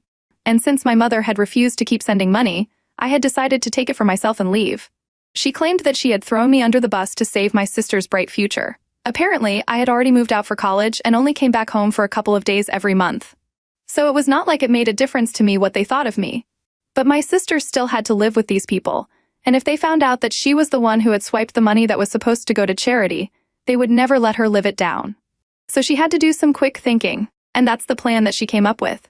She even gave up $2 grand out of her own pocket on the spot so that they could end that discussion and nobody would find out what my sister had done. My mother also begged everyone to keep their mouths shut and not talk about my drinking problem because I was still trying to deal with it. And she really didn't want people to know that I had become this desperate, that I was ready to steal money that was supposed to go to charity. But obviously people did not keep their mouths shut about it, and I knew for a fact that one of the people who were in the same year as me also had a sister, and she had been on the committee as well. So she probably heard all of this and passed that information on to her sibling, who then told everyone else about it. People were not exactly mad about the fact that I had a drinking problem, but it was a bit hypocritical of me, since when I was in high school, I was a bit of a goody two-shoes and never smoked, drank, or did anything that could be classified as wrong or unethical. I guess everyone was mad about the fact that, even after acting that way in high school, it was still not above me to develop a drinking problem as soon as I went away to college and even started stealing to support my habit. This lie that my mother had told to protect my sister had completely shattered my reputation, but she did not seem to care about it. She believed that since I did not live with them anymore, it shouldn't matter to me. But it did. People who used to know me now thought that I was a thief and a drunkard. I could still deal with the fact that they thought I was an alcoholic, but I couldn't tolerate the fact that they believed I was a thief because of what my mother had said. I was very upset with her, and I told her that she needed to tell people the truth, but she refused. And on top of that, she even told me that I was not allowed to tell people the truth either because that would ruin my sister's reputation, and she had worked very hard to bring my sister back to normal. She could not risk it because she did not want my sister to go back to her old habits, since that would destroy her future. Apparently, the only reason my sister had even swiped that money was because she wanted to go out with her friends, and since her mother was not giving her any money anymore, she had to take these measures herself.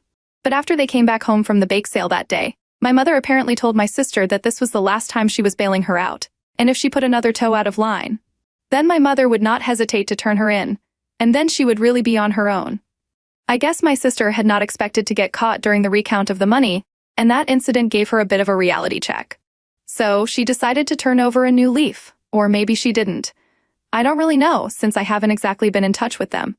Anyway, my mother and I had a huge argument about what should be done because I did not like the fact that she had thrown me under the bus for no reason. But she believed that I did not matter because the only consequences that I would have to face were that a couple of random people who were not even relevant in my life anymore had unfollowed me on social media. But if the truth came to light, my sister's reputation and her bright future would go nowhere. I was about to graduate from a great college, so my life was sorted. And the least I could do for the family was to just keep my mouth shut about it. It was incredibly frustrating, and I just hung up without bothering to say anything to her, for a really long time. I struggled to come to terms with this and thought about whether or not I should reveal the truth to everyone by posting it on Facebook or something. But eventually, I decided against it. However, I also decided not to contact my family anymore until they decided to reach out to me with an elaborate apology, because even on the phone, my mother hadn't said that she was sorry. She had just kept insisting that this was the only way out for them and kept trying to defend her decision, but hadn't apologized even once. So I made up my mind that I would not talk to them until I received an apology, and that's how 6 years have passed. I graduated a couple of months after I had that fight with my mom, and even then, the only people who attended my graduation ceremony were my grandparents. I'm close to my dad's parents and his side of the family, since my mom's family is from Iowa, and she herself isn't that close to them. After I had told my grandparents what happened with my family, they decided to cut ties with my mom and my sister as well. And eventually, the entirety of my dad's side of the family stopped speaking to my mother. And by extension, my sister as well, since she never bothered to reach out to anyone. So, for the past 6 years, I've had no contact with them. I don't know what they have been up to, and neither was I interested, because they made it very obvious that they did not care about me, so why should I? Anyway, this was the case until about 6 days ago. It was then that my mom and my sister finally reached out to me once again, and even now it's to ask for my help. They sent me an email since they did not know my address or my phone number, but I haven't changed my email address, so that's where they found me. And they told me that they were apparently starting a new business. My mother had been a real estate agent, and my sister had followed in her footsteps. Now they wanted to start their own real estate business, and they needed my funds because they heard from a couple of people that I was doing really well. They didn't hear wrong. I am actually doing pretty well. I'm the youngest head of a department in my company, and I handle the entire marketing department, so of course, I make a decent amount of money and I can easily help them out with funding. But after 6 years, this was not enough for them, and I decided to call them up on the number that they had provided in the email and set forth a couple of conditions of my own. My mother was very excited to speak to me, and it was surprising that she was acting this way after not speaking to me for almost 6 years, but none of that mattered to me. I was very straightforward with them, and I told them that I would only be interested in their proposal if their apology was as loud as their disrespect. Even in the email, they had only said that they regretted whatever had happened in the past, but they hadn't said that they apologized for it. Their regret meant absolutely nothing to me, because I wanted them to post a public apology and acknowledge the lie that my mother had told 6 years back to protect my sister. Only then would I consider coming on board as an investor in their company. I'm completely and totally willing to hold up my end of the deal as long as they hold theirs. And I even told them that I was ready to sign any paperwork or contract or whatever, but this was the condition that I would help them out on. I was not about to give them free handouts because I had worked really hard to get where I am today, and for the past 6 years, my own mother and sister hadn't bothered to reach out to me until they needed my help. And if they were willing to be so cold-blooded and selfish, then I did not see any reason for me to be a fool. I thought I was being fair, but my mother and my sister have taken a huge issue with what I said. They claim that I'm being selfish and I should just let bygones be bygones because, unlike me, they're still living in the same city, and they often see people from my sister's high school around. So if the truth comes out even now, it's going to be much worse because everyone will know that they lied, and the repercussions will be just as bad as before, if not worse. My mother still maintains that it makes no difference to me if people continue to believe the lie that they told because I don't live there and I don't have to see these people regularly, so it's different for me, but their life will be ruined. But I told them that that's not my problem, and I believe that I'm being completely fair, and I genuinely do think that I'm being fair. To me, it's not about whose life is going to be ruined or whose reputation matters more, it's just about the principle of the thing. They lied about me, and I had to live with it for almost 6 years. Truth be told, it did not matter to me as much as it did back then, but the truth has to come out at some point. There's also the fact that for 6 years, they never bothered to apologize to me, so now they really can't expect me to just give them the funds without expecting anything in return. And obviously, since they expect money from me, I can't ask them for any other sort of compensation apart from emotional. I'm just trying to strike a deal with them. I don't understand what is so selfish or unreasonable about my demand. Anyway, I just really want to know if everyone else feels the same way about this situation as my mother and my sister do. So, AITF for telling my mom and my sister that I will only invest in their business if they tell everyone the truth about them being thieves? Update 1. Hello everyone. Thank you so much for all the kindness and support that you guys have shown me. It really means a lot to me. I have decided to follow the advice that most people have had for me here. I'm not going to indulge my family anymore, and neither am I going to try to get them to do what I ask them. You guys are right. I don't need to strike any kind of deal with them, and I really should let bygones be bygones because at this point, it does not matter to me. I'm doing well in my life, and I hate to say it because I don't mean to brag, but I'm definitely doing better than a lot of people who believe the lies that my mother told them about me. I don't need to prove anything to anyone, and I definitely don't need to prove that I'm not a thief because I know what I am, and that's enough. I guess I was just trying to bargain with my family because I wanted to hurt them and I wanted to humiliate them. In the past 6 years, it has never mattered to me what people from high school thought about me, but it always used to hurt that, even after screwing me over. My mom and my sister did not think it was important to talk to me or apologize to me. So I guess that's how I was trying to deal with this, trying to get some sense of closure. But obviously, after reading most of the comments on my original post, I realized that it was not worth it. My mother's and my sister's behavior even now has made it very clear that, to them, it's not very important what I think or what I feel. All that matters to them is their own feelings, and that is why they haven't bothered to apologize to me even now. I guess I had been holding out some hope that they would have come to their senses by now, but I was wrong. Evidently, I'm just a little disappointed and hurt, and that's fine. But I've dealt with this for the past 6 years. I can deal with it for longer. So, I'm going to send them an email and tell them that I don't want to invest in their business or get involved with them in any capacity at all. And I wish them the best for their life ahead, but I just want them to stay away from me now. Update 2. Hi, so I did it. It's been 10 days since my mother reached out to me again, and last night I finally sent that email. After arguing with her about the condition that I had set forth and the fairness of it all and stuff, it took me a while to send that email even after my last update because, against all hopes, I was still waiting for them to reach out to me and at least apologize to me in person if they didn't want to acknowledge their mistakes in public and put out the truth. I waited for 3 days, but then I realized that I was just setting myself up for failure once again, and just got it over with last night. It was very emotionally draining to even type out that email because I knew that this was probably the last time that I would be interacting with them voluntarily, since the next time that they tried to talk to me, I was not going to entertain it. And there was also the fact that I was finally getting some closure after 6 years. But after I sent that email, I felt very relieved, and I decided to tell my grandparents about everything. So far, I had not shared any of this with them, but I felt like it was finally time. I called them up after sending that email, and I explained the entire situation to them.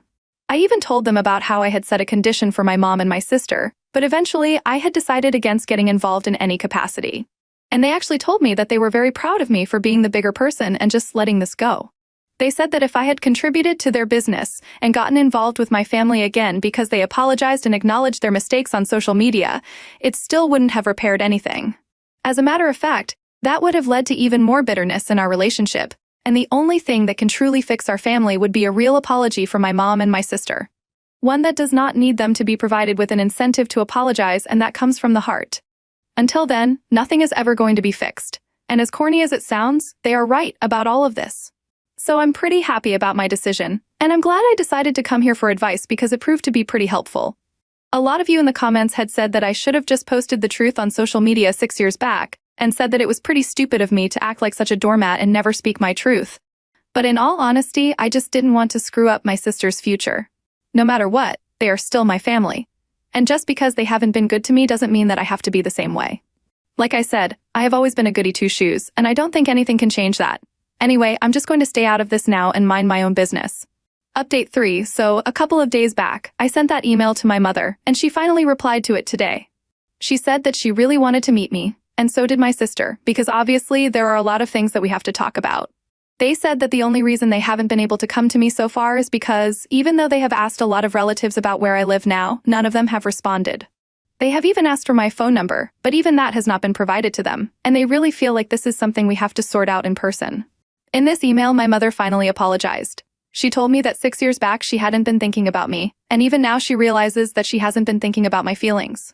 She acknowledged the fact that she has been a terrible mother, and not just to me, she has been a terrible mother to my sister as well, because if she had just disciplined her when she should have, the situation wouldn't have gone bad in the first place. My mom said that she had always treated me unfairly because I was the older one, and she expected me to be more understanding, to help her shoulder the weight of everything, and she never really let me be who I am. Even for the past 6 years, she had wanted to reach out to me several times, but she just wasn't sure if I wanted to speak to her. She realizes that it's a very feeble excuse, but she was too scared of reaching out to me and then realizing that I wanted nothing to do with the family anymore. I thought it was a pretty raw email, and it really came through, so I decided to tell her where I live so they could come over and we could try to sort things out. I don't know if I'm doing the right thing, but my gut feeling says that I should give this a chance, and that's what I'm going to do. After my dad's passing, my mom is the only surviving parent that I have, and it's a bit of an irrational fear, but I'm just afraid that if something happens to her, I don't think I'll be able to live on with the fact that I never bothered to make things right when I had the chance.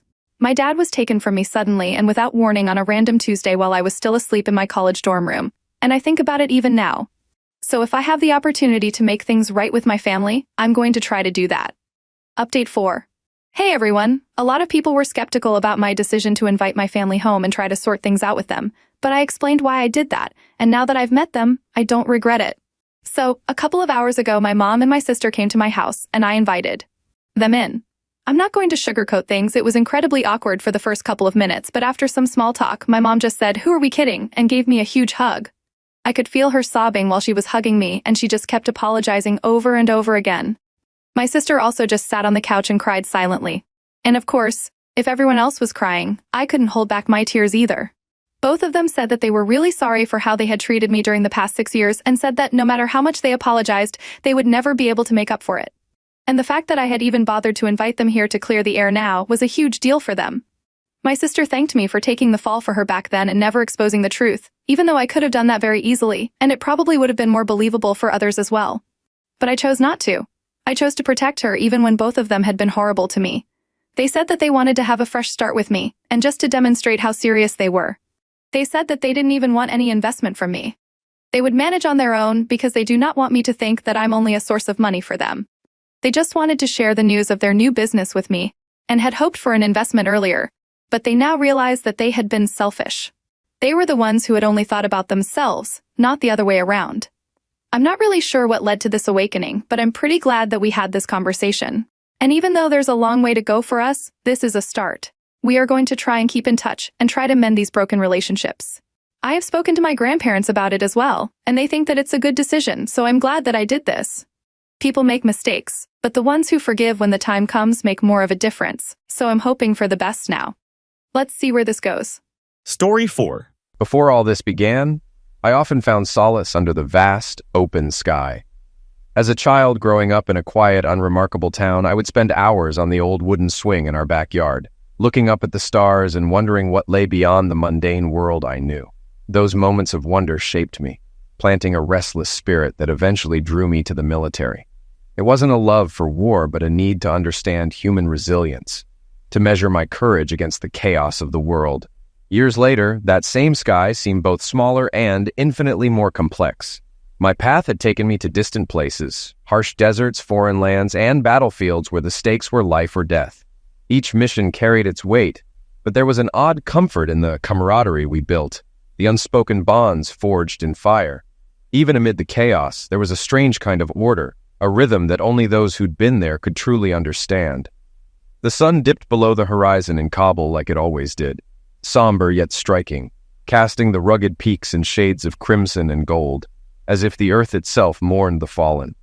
I stood on the rooftop of our compound that evening, the night before everything unraveled. It was my habit, 5 minutes of solitude away from the team. They didn't make a fuss about it. "Just Butch being Butch," they'd say, brushing it off. But I needed that quiet, though it could never silence the echoes of past missions. That evening, my team was in high spirits. Dan was proudly showing off photos of his newborn daughter, just 3 weeks old. "She got my ears," he chuckled. "Poor kid." Mikey and Jonesy were locked in a heated debate over some cheesy movie they'd seen on a bootleg DVD, while Doc sat off to the side, penning a letter to his wife. Their laughter still rings in my mind, a bitter reminder of the chaos and screams that would come less than a day later. The mission was straightforward, too straightforward. A routine sweep to gather intel on a high-value individual rumored to be hiding in a village we'd been through countless times before. I should have noticed the red flags, the unusual way the villagers dispersed early, the absence of children kicking a soccer ball in the dirt. But exhaustion had dulled our senses. Complacency had snuck in unnoticed, and in our line of work, that kind of carelessness could be fatal. We were midway through the village when the first blast shattered the air, an IED concealed beneath a pile of debris. Mikey and Jonesy were taken down immediately. Before the dust even settled, chaos erupted from every direction. It was an ambush. We retaliated. It was what we trained for. But they had the upper hand. Elevated positions, superior numbers, and precise knowledge of our plans. They knew our routes, our timing, everything. Each move we made was countered with unrelenting precision. Dan was hit in the chest as he tried to drag Mikey to safety. Doc kept working on him, even as debris tore through his leg.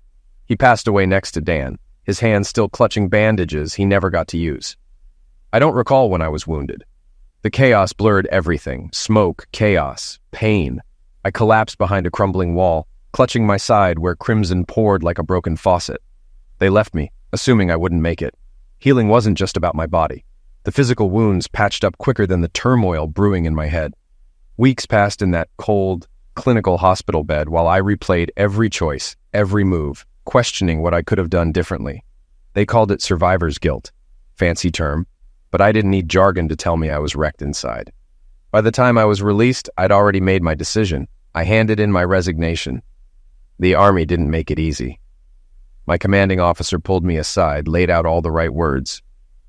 "You're a hero, Foster. We still need men like you." But they didn't get it. The thought of stepping back onto a battlefield without my team, without my brothers, was unbearable. Now I'm back home, stateside. Everything feels off. The streets are too calm, the people too detached. I've traded desert camo for jeans and flannel, the sound of chaos for the steady rumble of a truck's engine. I bought a little house up in the hills away from city noise. Nights are spent on the porch, eyes fixed on the stars, searching for the constellations I remember from Afghanistan. Sometimes I hear echoes, Dan's booming laugh, Mikey's jokes, Doc's steady orders.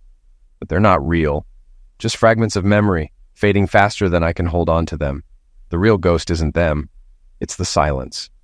A few weeks ago, I found an old team photo stuffed in my gear, all of us grinning ear to ear, arms slung around each other, grime smeared on our faces. I stared at that picture for hours, trying to make peace with what I couldn't undo.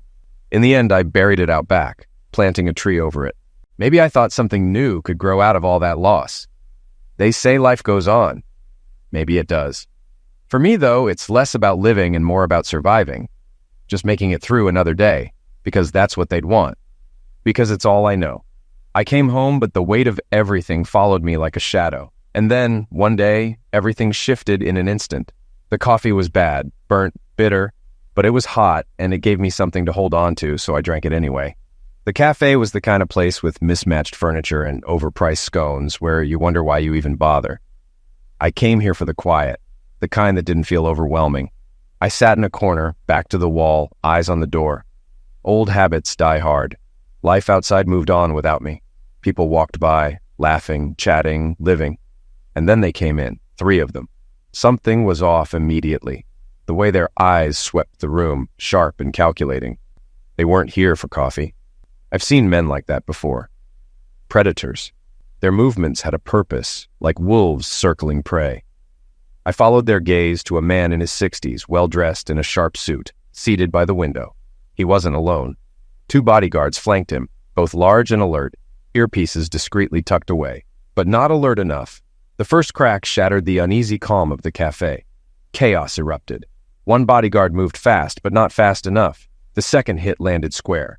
The other lunged to shield the man in the suit, collapsing as his Colt skidded across the tiles, toward me. Time slowed. Screams rang out. People scrambled for cover, chairs screeching against the floor. The shooters moved in, tools raised, focused on their target. Instinct kicked in.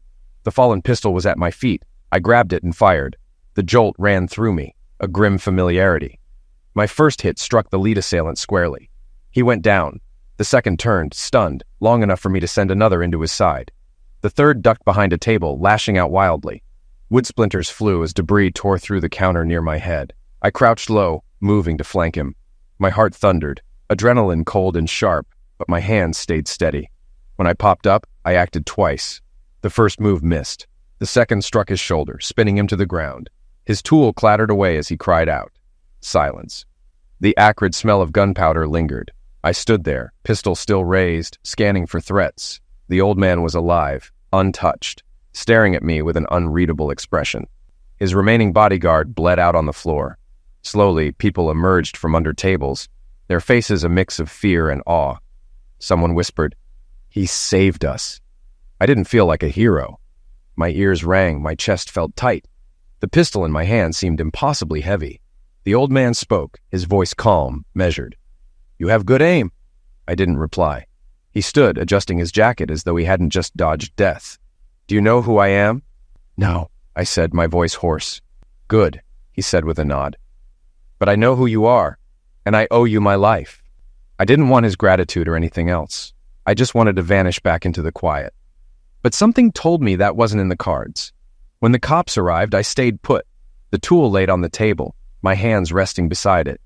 The old man vouched for me, called it self-defense, praised me for saving lives. The officers let me off with a stern warning about vigilante justice. As I walked out of the cafe, his words echoed in my head. "I know who you are." He wasn't just talking about my name. He'd seen the soldier I thought I'd buried. The call came the next morning, interrupting my fragile peace. I almost ignored it, but something about the number felt different. "Mr. Foster?"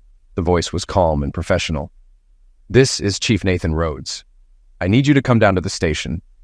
It wasn't a request. Chief Rhodes's office defied expectations. Instead of the polished professionalism one might imagine for a senior officer, it was a cramped, disordered space. Papers were piled on every available surface, and a coffee mug, stained from years of use, sat prominently on the desk. Rhodes himself was a large man in his mid-50s, his rugged features and weary eyes suggesting he had seen more than his share of hard times. The meeting began with little fanfare. Rhodes revealed the identity of the man whose life had been saved during the cafe shootout. Victor Rhodes. That name carried weight. Known as one of the most elusive and powerful mob bosses in the country, Victor was a figure both feared and whispered about among law enforcement. His operations were nearly untouchable, protected by disappearing evidence, terrified witnesses, and juries unwilling to convict. What followed was an unexpected twist. Victor Rhodes was Nathan Rhodes's brother, a fact that explained the complexity of the situation. The two had been estranged for years, their relationship fractured by their opposing paths. While Nathan had dedicated his career to upholding the law, Victor had mastered the art of evading it. For Nathan, every attempt to bring his brother to justice had been met with frustration and failure. The events at the cafe had shifted the balance. By saving Victor, a man known for his strict code of loyalty, the situation had been altered. Victor would see this as a debt that needed repaying, and Nathan knew his brother's methods well enough to predict what would come next. Victor would likely attempt to reward his rescuer, be it through money, influence, or even an invitation to join his criminal enterprise. Nathan, understanding the dangers of Victor's attention, presented an alternative, an offer to join the police force. With training as a soldier and an instinct for handling high-pressure situations, there was no denying that the skills were there. Nathan saw an opportunity to channel those abilities into a purpose while also offering protection against the potential consequences of Victor's gratitude. Rejecting Victor outright could provoke a more dangerous response. Aligning with the police provided allies and resources to counter the looming threat. The proposition, however, wasn't a simple one. Joining the police meant stepping into a new battle, one that might feel as endless and morally gray as the ones left behind. It also required making a choice about values and allegiances. Accepting meant entering Nathan's world and the war he waged against his brother.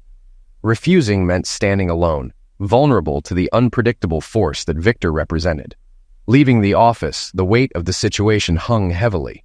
The streets, once ordinary, now seemed charged with unseen danger and consequence. The path forward was unclear, but one thing was certain: life had irrevocably changed. Later that evening, the expected knock came. On the doorstep stood Victor Rhodes, every bit the image of calm authority. His sharp suit and composed demeanor contrasted starkly with the rustic simplicity of the porch. Beside him was a younger man, his son Alistair, whose sharp features and piercing gaze mirrored his father's. Alistair carried a leather bag, casual in his posture but unmistakably deliberate in intent. Inside, the visit played out with calculated precision. Victor acknowledged the earlier meeting with Nathan, dismissing it as misguided and emphasizing his own perspective. He viewed the rescue at the cafe not as a random event, but as a pivotal moment, an act that bound the two men in an unspoken contract. To Victor, loyalty was paramount, and debts were not left unpaid. Alistair opened the bag, revealing a substantial sum of cash, an offer designed to entice and impress. It wasn't framed as a bribe, but rather an opportunity, a chance to align with a system that Victor described as more honest and loyal than the institutions represented by Nathan. For Victor, the concept of family was central, and he extended the notion to include those who chose to stand with him. Despite the allure of the offer, it was rejected. The decision had already been made to align with Nathan, despite the flaws and compromises inherent in law enforcement. Victor's philosophy of power and loyalty held no appeal. While Nathan's world was imperfect, it at least represented an effort to pursue justice, however flawed. Victor accepted the decision with a calculated calm, though the underlying tension was palpable. His parting words carried a warning. Choosing sides in this conflict meant commitment, and there would be no easy retreat. As Victor and Alistair left, the air felt heavier, the stakes higher. The quiet life that had been built in the hills, far from the chaos of war and the noise of the city, was gone. What lay ahead was uncertain, but the simple days of solitude and anonymity had come to an end. The room was still for a moment before Victor rose to his feet, his movements deliberate and composed. He adjusted his jacket with a precision that hinted at years of practice, his expression calm but intense. His words carried a note of admiration as he acknowledged the courage it must have taken to make such a stand. He valued bravery, he said, above all else, and he made it clear that my actions at the cafe hadn't gone unnoticed. He extended his hand, a gesture that felt less like reconciliation and more like an invitation. I hesitated, then accepted. His grip was firm, unyielding, as if testing my resolve.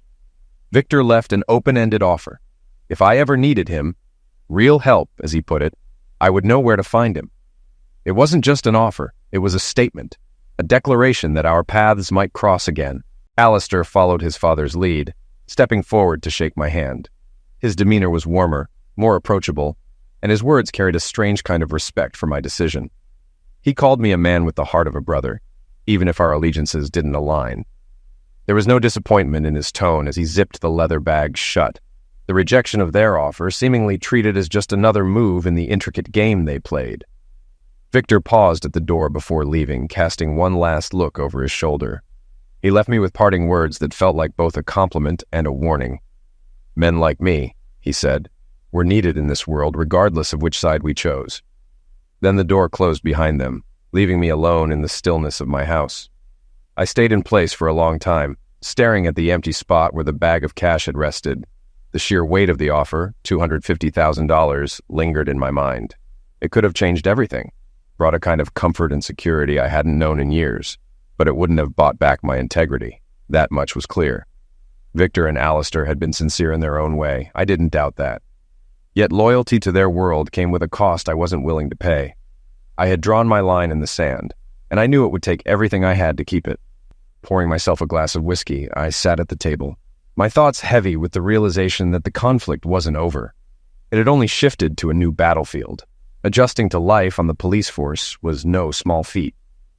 Trading my military fatigues for a badge felt strange at first, but the stakes were just as high, even if the rhythm of the work was different. Every shift brought new challenges and split-second decisions. But I wasn't in it for the rush. I was searching for something more, a sense of purpose, perhaps even redemption. One rainy evening, a call came in just as I was finishing my shift. A car had skidded off the road, careened down an embankment, and crashed into a tree. When I arrived at the scene, the rain was relentless, soaking the muddy roadside and turning it into a mess. The vehicle was crumpled beyond recognition, its hood folded in like an accordion. Inside, I found a woman, unconscious but alive, her face streaked with crimson from a deep cut on her forehead. I worked quickly to free her from the wreckage, keeping my voice calm despite the chaos. She stirred as I pulled her free, her groans of pain turning into faint awareness. Even in that moment, her strength shone through. soft features framed by long dark hair, with a quiet resilience that struck me. Paramedics arrived just as I managed to get her out of the car. They whisked her to the hospital while I followed, ensuring her paperwork was in order and checking that she was stable. It wasn't standard procedure, but something about her stayed with me.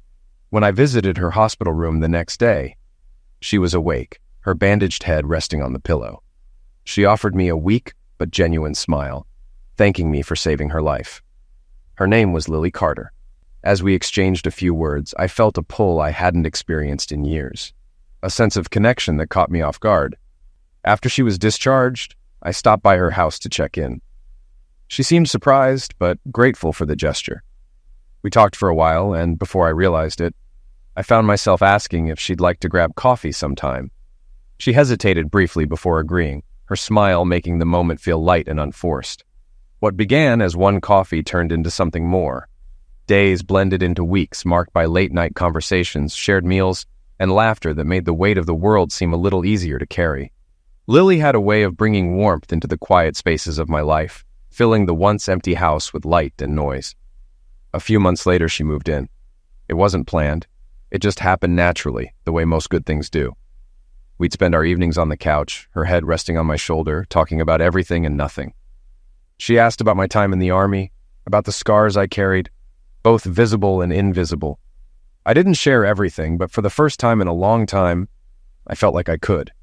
One afternoon at the precinct, the intercom crackled, summoning me to Nathan Rhodes's office. His voice carried a tone of urgency that made my stomach tighten. I knocked and stepped inside, closing the door behind me. Nathan wasted no time. He acknowledged my good work on the force before shifting the conversation to something personal. His question blindsided me. Why was I living with Lily Carter? He wasn't asking out of curiosity. His tone was heavy, almost cautionary. When I explained that I cared about her, he pressed further, revealing a truth that hit like a punch to the gut. Lily Carter wasn't who she seemed. Her real name was Lily Rhodes.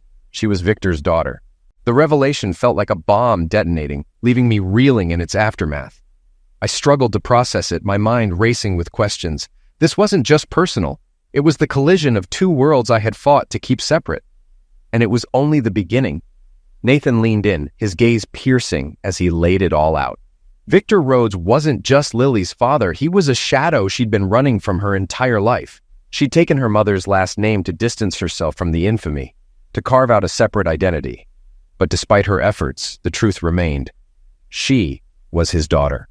The revelation left me reeling as I left Nathan's office. By the time I got home, my thoughts were a chaotic whirlwind of questions and doubts. When I walked in, Lily was in the kitchen, humming softly while she prepared dinner. She turned to greet me with a smile, but something inside me had shifted. I couldn't hold back. My words came out sharp and demanding as I confronted her about the truth Nathan had revealed. Her expression froze, the color draining from her face. For a moment, she looked like she might deny it, but then her shoulders slumped, and she met my eyes with a mix of guilt and resignation. She admitted she'd planned to tell me, but fear had held her back. Things between us had grown serious, and she'd worried that revealing her connection to Victor would destroy everything we'd built. Her voice shook as she explained how much she hated the life she'd left behind. Growing up in Victor Rhodes's house had been suffocating, watching her father's manipulations, seeing her brother idolize him. The moment she turned 18, she walked away and never looked back. Lily's pain was palpable as she described the weight of her past. She'd chosen her mother's name because she didn't want to be defined by her father's legacy. She wanted to be her own person, free of the Rhodes name. Sitting across from her at the kitchen table, I felt my anger start to dissolve. Her words, her expression, her vulnerability, they all spoke of someone who had fought to escape a darkness she didn't choose. But trust isn't easily rebuilt. I told her that withholding the truth had hurt me, that she should have believed I'd stand by her no matter what. She apologized, tears brimming in her eyes, and I could see how deeply she regretted the deception. In the months that followed, we worked to heal the cracks her secrecy had caused. Lily proved time and again that she was nothing like her father. Her strength, her determination to live a life of integrity, and the love we shared made it clear that she was fighting her own battle, and winning. Loving her became not just something I did, but something that felt essential, as natural as breathing. 6 months later, surrounded by a small circle of family and friends, We exchanged vows. Nathan stood among the guests, a quiet but supportive presence. When Lily said "I do," it was more than a promise. It was her declaration of independence from her past and commitment to the future we were building together. For the first time in years, I felt like I'd found where I belonged. But life on the force left little room for complacency. The unpredictable chaos of the job hit hard and fast, with no time to second-guess or hesitate. Maybe it was the discipline ingrained in me during my time in the military, or maybe it was just my nature, but I became the one they called when situations spiraled out of control. The challenges came relentlessly. Every call brought its own risks, its own echoes of my time in Afghanistan. But instead of enemy fighters, I now faced armed robbers, gang members, or people pushed to the edge of desperation. Instead of brothers in arms, I had fellow officers depending on me to keep them safe. One night, we got word of a hostage situation at a convenience store. A man, strung out and armed, had taken 3 people captive. When I arrived, the scene was already tense, with squad cars lining the street and a crowd of panicked bystanders gathering nearby. Carrying a protective shield, I approached the store carefully, my mind calculating every angle, every potential outcome. Through the glass door, I could see him pacing, the object in his hand erratic but dangerous. I kept my voice steady, projecting calm as I talked him down. The minutes dragged on, every word chosen carefully to de-escalate the situation. Eventually, he lowered the object, allowing the hostages to escape. I secured it and took him into custody, grateful that the situation had ended without harm. Not every day on the job ended so cleanly. Some situations called for action before words. One call brought us to a house where a man with a history of violence had barricaded himself inside with his family. When negotiations failed, we breached the door. He came at us with a knife, his eyes wild with rage. Instinct kicked in. I disarmed him and brought him down before anyone could be hurt. The relief on his wife's and children's faces made the adrenaline surge worth it. Every day was a test, and every night I carried the weight of what I'd seen and done. But at the end of the day, I returned home to Lily, to the life we were building together. She was my anchor, the one who reminded me that even in a world filled with chaos and darkness, there was still a place for love and light. Word of my work spread quickly. Officers began looking my way whenever things spiraled out of control, trusting me to steady the chaos. It wasn't something I sought, but I couldn't ignore the responsibility either. Civilians started recognizing me, too.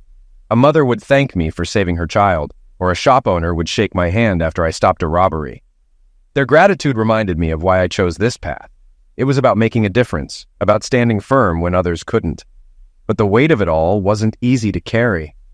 There were nights when I'd come home with sore knuckles and a mind that wouldn't quiet. The memories of the day playing on a loop. Those nights, Lily would be waiting for me. She never pressed for answers or demanded explanations. She just sat with me, her quiet presence a reminder that I wasn't alone. The job was never going to be easy, but I wasn't chasing ease. I was searching for purpose, a way to transform my past into something meaningful. Every time I stepped into a volatile situation and helped someone make it out alive, I felt like I was doing just that, drawing a line between chaos and order and standing firm when no one else could. When Lily told me she was pregnant, it felt like the ground shifted beneath me. In a life filled with conflict and rebuilding, I hadn't imagined this moment. The thought of becoming a father brought equal parts excitement and fear. The months that followed tested me in ways I hadn't anticipated. Lily's moods were unpredictable, swinging like a pendulum from radiant joy to stormy frustration. One moment, she'd cradle her growing belly and talk about baby names with a glowing smile. The next, she'd be upset over something trivial, like my forgetting to take out the trash. At first, I tried to reason with her, to offer explanations, but that only made things worse. I quickly learned to let her vent without taking it personally. Some nights, I'd find her on the couch crying over a commercial or a sentimental movie scene. I'd sit beside her, holding her hand and reassuring her that everything would be fine. Other nights, her frustration would erupt, and she'd accuse me of being distant or unresponsive. One evening, after I came home late from a long shift, her frustration boiled over. "You don't care, do you?" she snapped, her voice sharp with emotion. "I care more than you know," I replied, keeping my voice calm despite the exhaustion weighing me down. "I'm doing my best, for you and for the baby." Her glare softened, and tears welled in her eyes. "I know," she whispered. I feel like I'm losing my mind." I pulled her into my arms and kissed her forehead. "You're not," I said gently. "You're carrying our entire world inside you. As her pregnancy progressed, I became an expert at balancing the demands of work and home. Violent calls and tense negotiations at work were followed by assembling cribs and making late-night snack runs. It was exhausting, but it was worth it. This was my family, and I was determined to show up for them. The night Lily went into labor, I had just finished a double shift. My feet were aching, and my mind felt like it was moving through fog. But the moment I saw her clutching her belly, everything snapped into focus. "It's time," she said, her voice trembling but resolute. I grabbed the hospital bag we'd packed weeks ago and helped her to the car. The drive was a blur, part urgency, part surreal disbelief. At the hospital, the controlled chaos of doctors and nurses felt familiar, almost like stepping into another battlefield. But this time, the stakes were personal. Lily clung to my hand, her grip unrelenting as contractions came in waves. Hours passed, each one dragging longer than the last. She cried, screamed, and cursed, her strength on full display. I stayed at her side, wiping her forehead and whispering encouragement, even as she crushed my fingers in hers. Finally, the room was filled with the sound of a newborn's cry, a sound that shattered the tension like a wave breaking on the shore. The doctor held up our baby, a tiny, wriggling bundle, and announced that it was a girl before placing her on Lily's chest. Lily's exhaustion melted into pure joy as she cradled our daughter, her tears a mix of relief and love. "Do you want to hold her?" Lily asked, her voice soft and full of wonder. I hesitated, the weight of everything catching up to me. "Not yet," I said quietly. "Maybe later." Lily seemed surprised, but didn't dwell on it. A few days later, we brought the baby home. My father, Mike, was waiting for us, eager to meet his granddaughter. He held her with a tenderness I rarely saw, but his expression grew thoughtful as he handed her back to Lily. Then he pulled me aside. "She's beautiful," he said softly, but there was a question in his tone, one I'd been asking myself since the moment I saw her. Without answering, I motioned for him to follow me into the hallway. Once we were out of earshot, I leaned against the wall, crossing my arms. "I've been wondering the same thing," I admitted. "Ever since she told me she was pregnant, I've had my doubts, but I couldn't bring myself to say anything, not until I knew for sure." Mike's brow furrowed. "And now?" he asked, his voice cautious. I glanced out the window, my thoughts a tangled mess. "The timing doesn't add up perfectly," I admitted. "And when I look at her, there are things that don't feel right, but I can't accuse Lily of anything without proof. I trusted her, and I need to figure out what's real before I tear this family apart." Mike nodded, his concern evident, but his support unwavering. "Whatever you decide, you won't face it alone." As I stood there, staring out at the empty parking lot, I felt the weight of the decision ahead. The chaos I'd faced on the streets had nothing on the storm brewing within my own home. Mike's expression shifted between concern and cautious understanding as he studied me. "And what about Lily? Has she said or done anything to make you suspect?" I shook my head firmly. "No, she's been acting like everything's fine. But if there's something she's hiding, I'll figure it out. My gut's telling me not to ignore this, but I need to tread carefully. If I confront her without evidence, it could backfire, and I'm not about to walk away from this little girl without knowing the truth." Mike's gaze lingered on me, softening as he nodded slowly. "You're handling this better than most men would, Butch.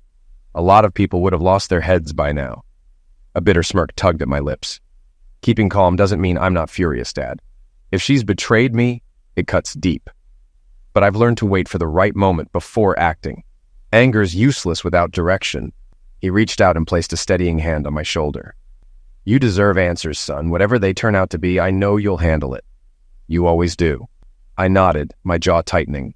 "I will. One way or another, I'll get to the bottom of this."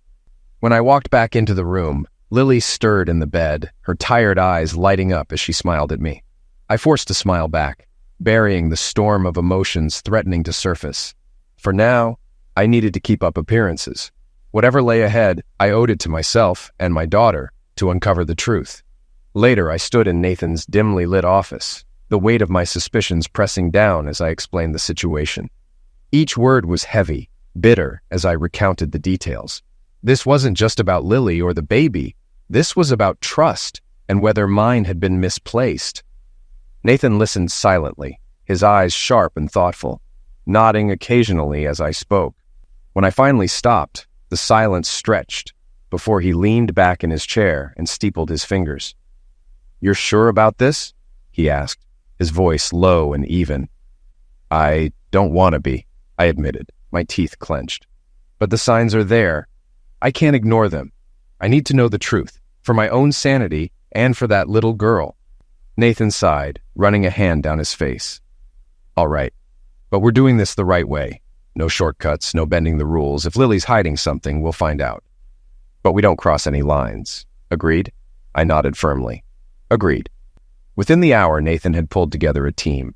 First was Selena Diaz, a no-nonsense detective whose sharp instincts were matched by her military precision. She strode into the room with confidence, giving me a curt nod. "You've got my help," she said simply. Next was Brian, the department's tech guru.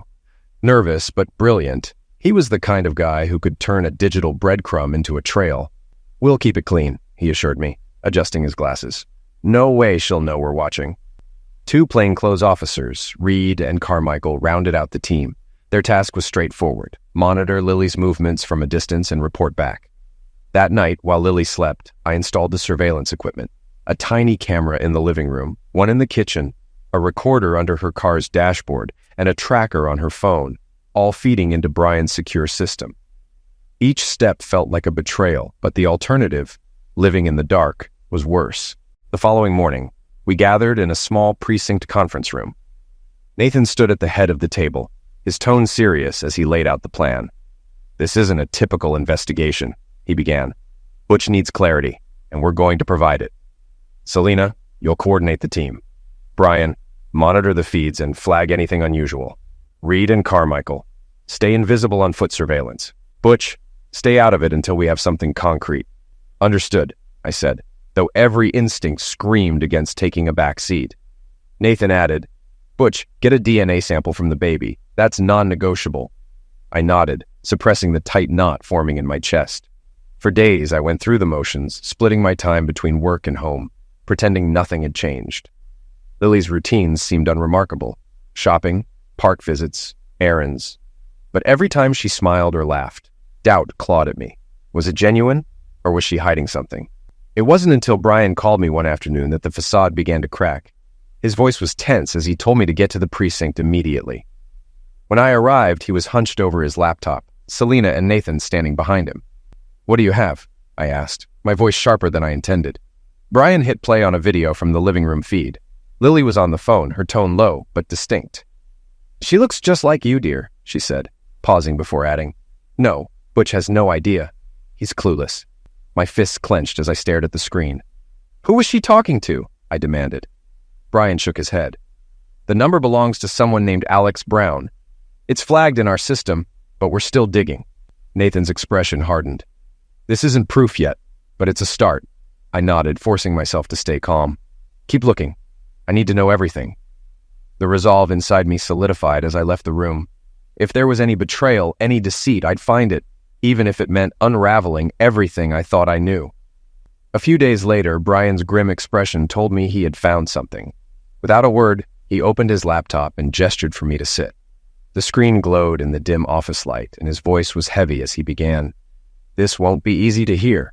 Bracing myself, I leaned in, ready to face whatever truth was about to come. Brian began methodically, his tone professional, but heavy with the weight of what he was about to reveal. I dug into everything: locations, CCTV records, emails, texts, and cross-referenced it with Alex Brown's known activities. "There's no way around it, Butch. They've been meeting for 2 years. The number hit me harder than any blow I'd taken in my life. 2 years. My mind raced, unraveling every moment of those years. Every change in Lily's behavior I'd brushed off. The occasional late nights, the vague excuses, all of it now painted a picture I didn't want to see. Brian's voice continued, detached but deliberate, like he was reading from a report. "It wasn't a relationship in the emotional sense. From what I've seen, it was purely physical. Their texts confirmed that. Explicit messages arranging hotel meetups, sometimes at his apartment. No signs of emotional involvement, just transactions." I clenched my jaw, the betrayal sinking deeper with every word. I forced myself to stay composed, though my fists tightened until my knuckles turned white. The rage simmered just below the surface, threatening to boil over, but this wasn't the time. "She didn't talk about you much," Brian added hesitantly, like it might offer some strange comfort. "This wasn't about replacing you. It was something else entirely." The words stung, even if they weren't surprising. I leaned back in my chair, my chest tight with anger and disbelief. 2 years of lies, I said quietly, the weight of it pressing down like a heavy chain. Where? I finally asked, my voice low and strained. Brian clicked through his laptop, pulling up grainy surveillance footage and a map. Hotels mostly, a couple of times at his apartment. She was careful, always during work hours, always out of town. She made sure it wouldn't raise suspicion. I watched the footage without blinking. There she was, walking into a hotel lobby like she had nothing to hide, her face calm and composed. It was a stark contrast to the turmoil unraveling inside me. Brian slid a USB drive across the table. "There's an audio recording on here," he said, his voice tinged with regret. "You'll want to hear it." I took the drive and left without another word, my mind reeling. Once home, I parked in the driveway and locked myself in the truck, slipping the drive into the small player I kept for work. My hands trembled as I pressed play. The audio crackled before her voice came through, unmistakable and sharp in my ears. Lily's voice, soft, familiar, the same one that had once whispered promises of love and forever to me. "He's completely clueless," she said, a laugh following her words. The sound was like a blade cutting through me. Another voice joined hers, Alex's. It was low, smug, and casual. "You're sure? The guy's a cop, not stupid." She laughed again, each sound twisting the knife. "He's not stupid, just trusting, too trusting. He wants to believe in me, and I let him." My stomach turned as Alex chuckled. "You're good at that. Always have been." There was a pause, the faint clink of glasses in the background. I imagined them sitting together, relaxed, their words dismantling the life I thought I'd built. "Do you ever feel bad?" Alex asked, his tone almost mocking. "Watching him believe the baby's his? Letting him play house?" Lily's voice dropped, each word heavier than the last. "Not really. He's sweet, but it's just easier this way. He's stable, safe." That word, safe, echoed in my head, bitter and cruel. Alex laughed again, more amused than before. "Safe, huh? And he's going to raise our kid.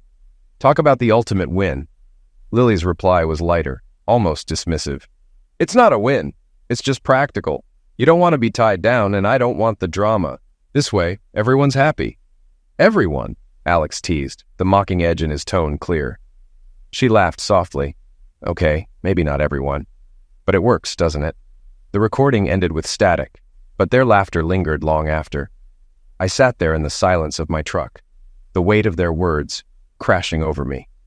My grip on the steering wheel tightened until I thought it might break. The next day, I was in Nathan's office, surrounded by the team, Selena, Brian, Reed, and Carmichael. Nathan stood behind his desk, arms crossed, his expression unreadable as Brian presented the latest findings. "They're planning to meet tomorrow," Brian said, his voice heavy with tension.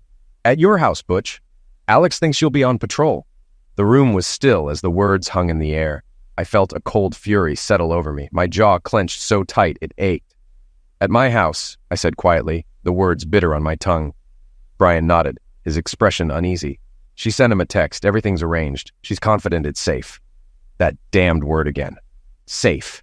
My pulse pounded in my ears as anger surged, hot and uncontrollable. Nathan's voice cut through the haze. "Butch, listen to me," he said firmly, his tone commanding my attention. "We're handling this, but we're doing it the right way. No rash decisions, no heat-of-the-moment mistakes. You hear me?" I nodded stiffly, though every fiber of my being screamed for action. Nathan turned to the team, laying out the plan. "Brian, monitor all communications. Selena, coordinate surveillance. Reed and Carmichael, stay out of sight but close enough to move if needed. Butch, you're staying back until we have what we need. No exceptions."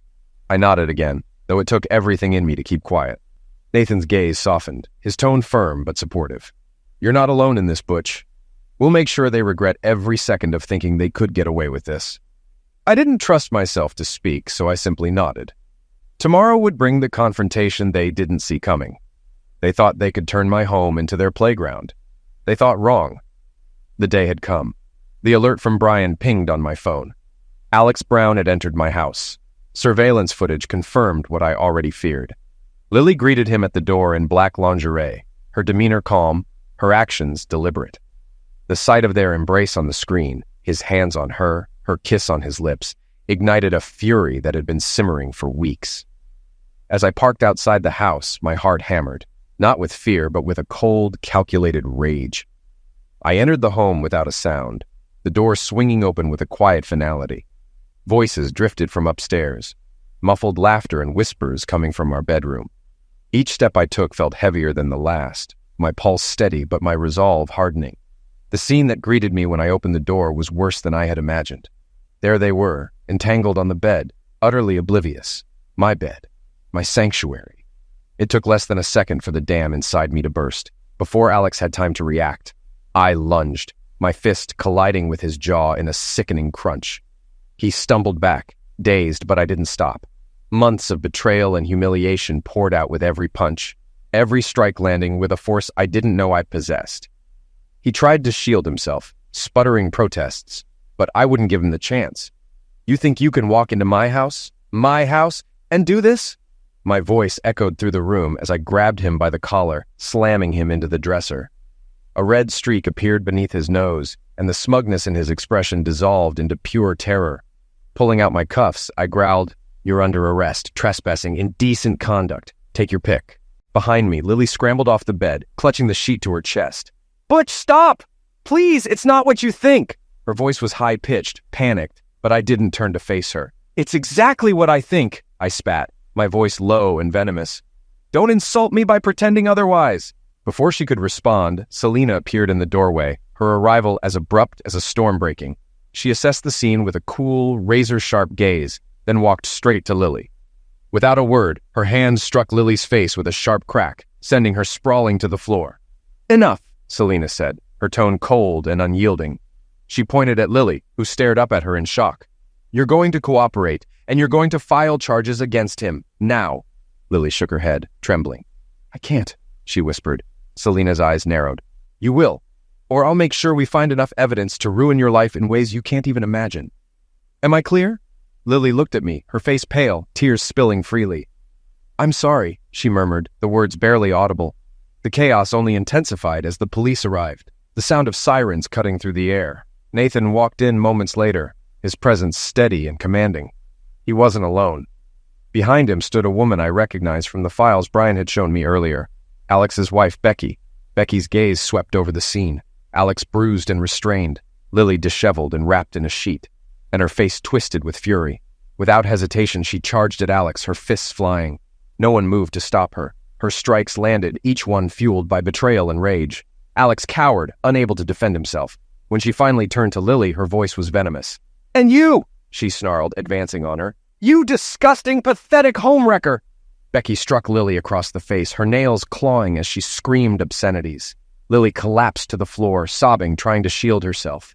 Selena stood by, arms crossed, watching the spectacle with icy disdain.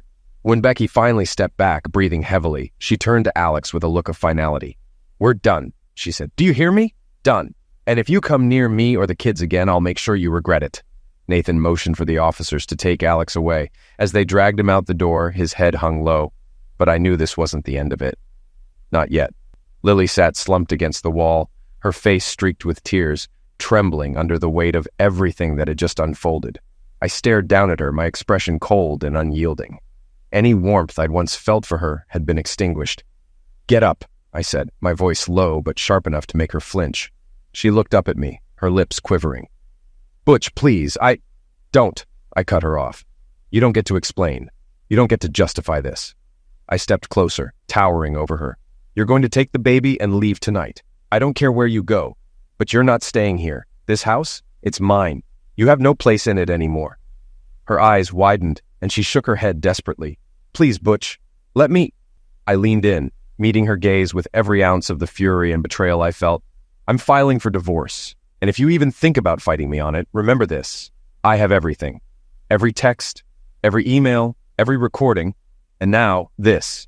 Lily collapsed into sobs as I turned and walked away. The life I thought I had was gone, shattered by lies and betrayal. But as I stepped out of the house and into the cold night air, one thing was clear. I was done being played. The confrontation left the house in ruins, not physically, but emotionally. As I stood over Lily, her disheveled form huddled on the floor, I gestured broadly, my voice cold and precise. "Your affair with Alex, his wife exposing you, him being arrested in my house. It's all documented, every last detail." Her sobs grew louder, but I felt nothing. "You have a choice," I continued, unyielding.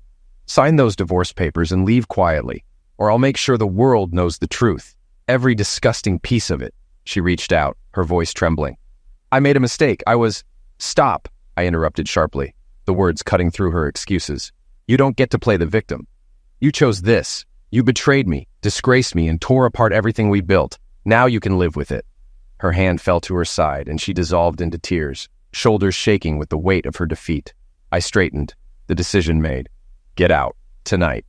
That evening, the knock on the door came as a deliberate, steady rap. Opening it, I wasn't surprised to find Victor standing there. His presence was commanding as ever, though his expression carried a gravity I hadn't seen before. He stepped inside without waiting for permission, his sharp eyes scanning the room as though reconstructing the events that had unfolded there. Victor didn't speak until I sat down, lowering himself into the chair opposite me. For a long moment, he studied me, his face unreadable. When he finally spoke, his voice was quieter than I expected. "I know what happened," he began. "Lily, Alex." There was nothing to say, so I stayed silent. Victor leaned forward, resting his elbows on his knees, his hands clasped tightly, his tone hardening as he continued. "I'm not here to make excuses for her. She made her choices and she'll have to live with them. But there's something you should know. When Lily left my world, it wasn't just because she wanted out. She was cast out." I tensed but didn't interrupt. His words came steady, each one heavy with implication. "She was involved with Alex even back then," he said. "I found out. Told her to end it. She refused. So I told her she was no longer welcome in my family." He let the silence linger before adding, "I didn't liquidate Alex then because of his kids, and I won't now for the same reason. But I'll make sure he leaves this city for good. His wife's already filed for divorce, and he'll hand over everything, his house, his money. If he doesn't, he'll regret it." Victor stood, smoothing his suit jacket as he prepared to leave. For the first time, I saw a flicker of something resembling regret cross his face.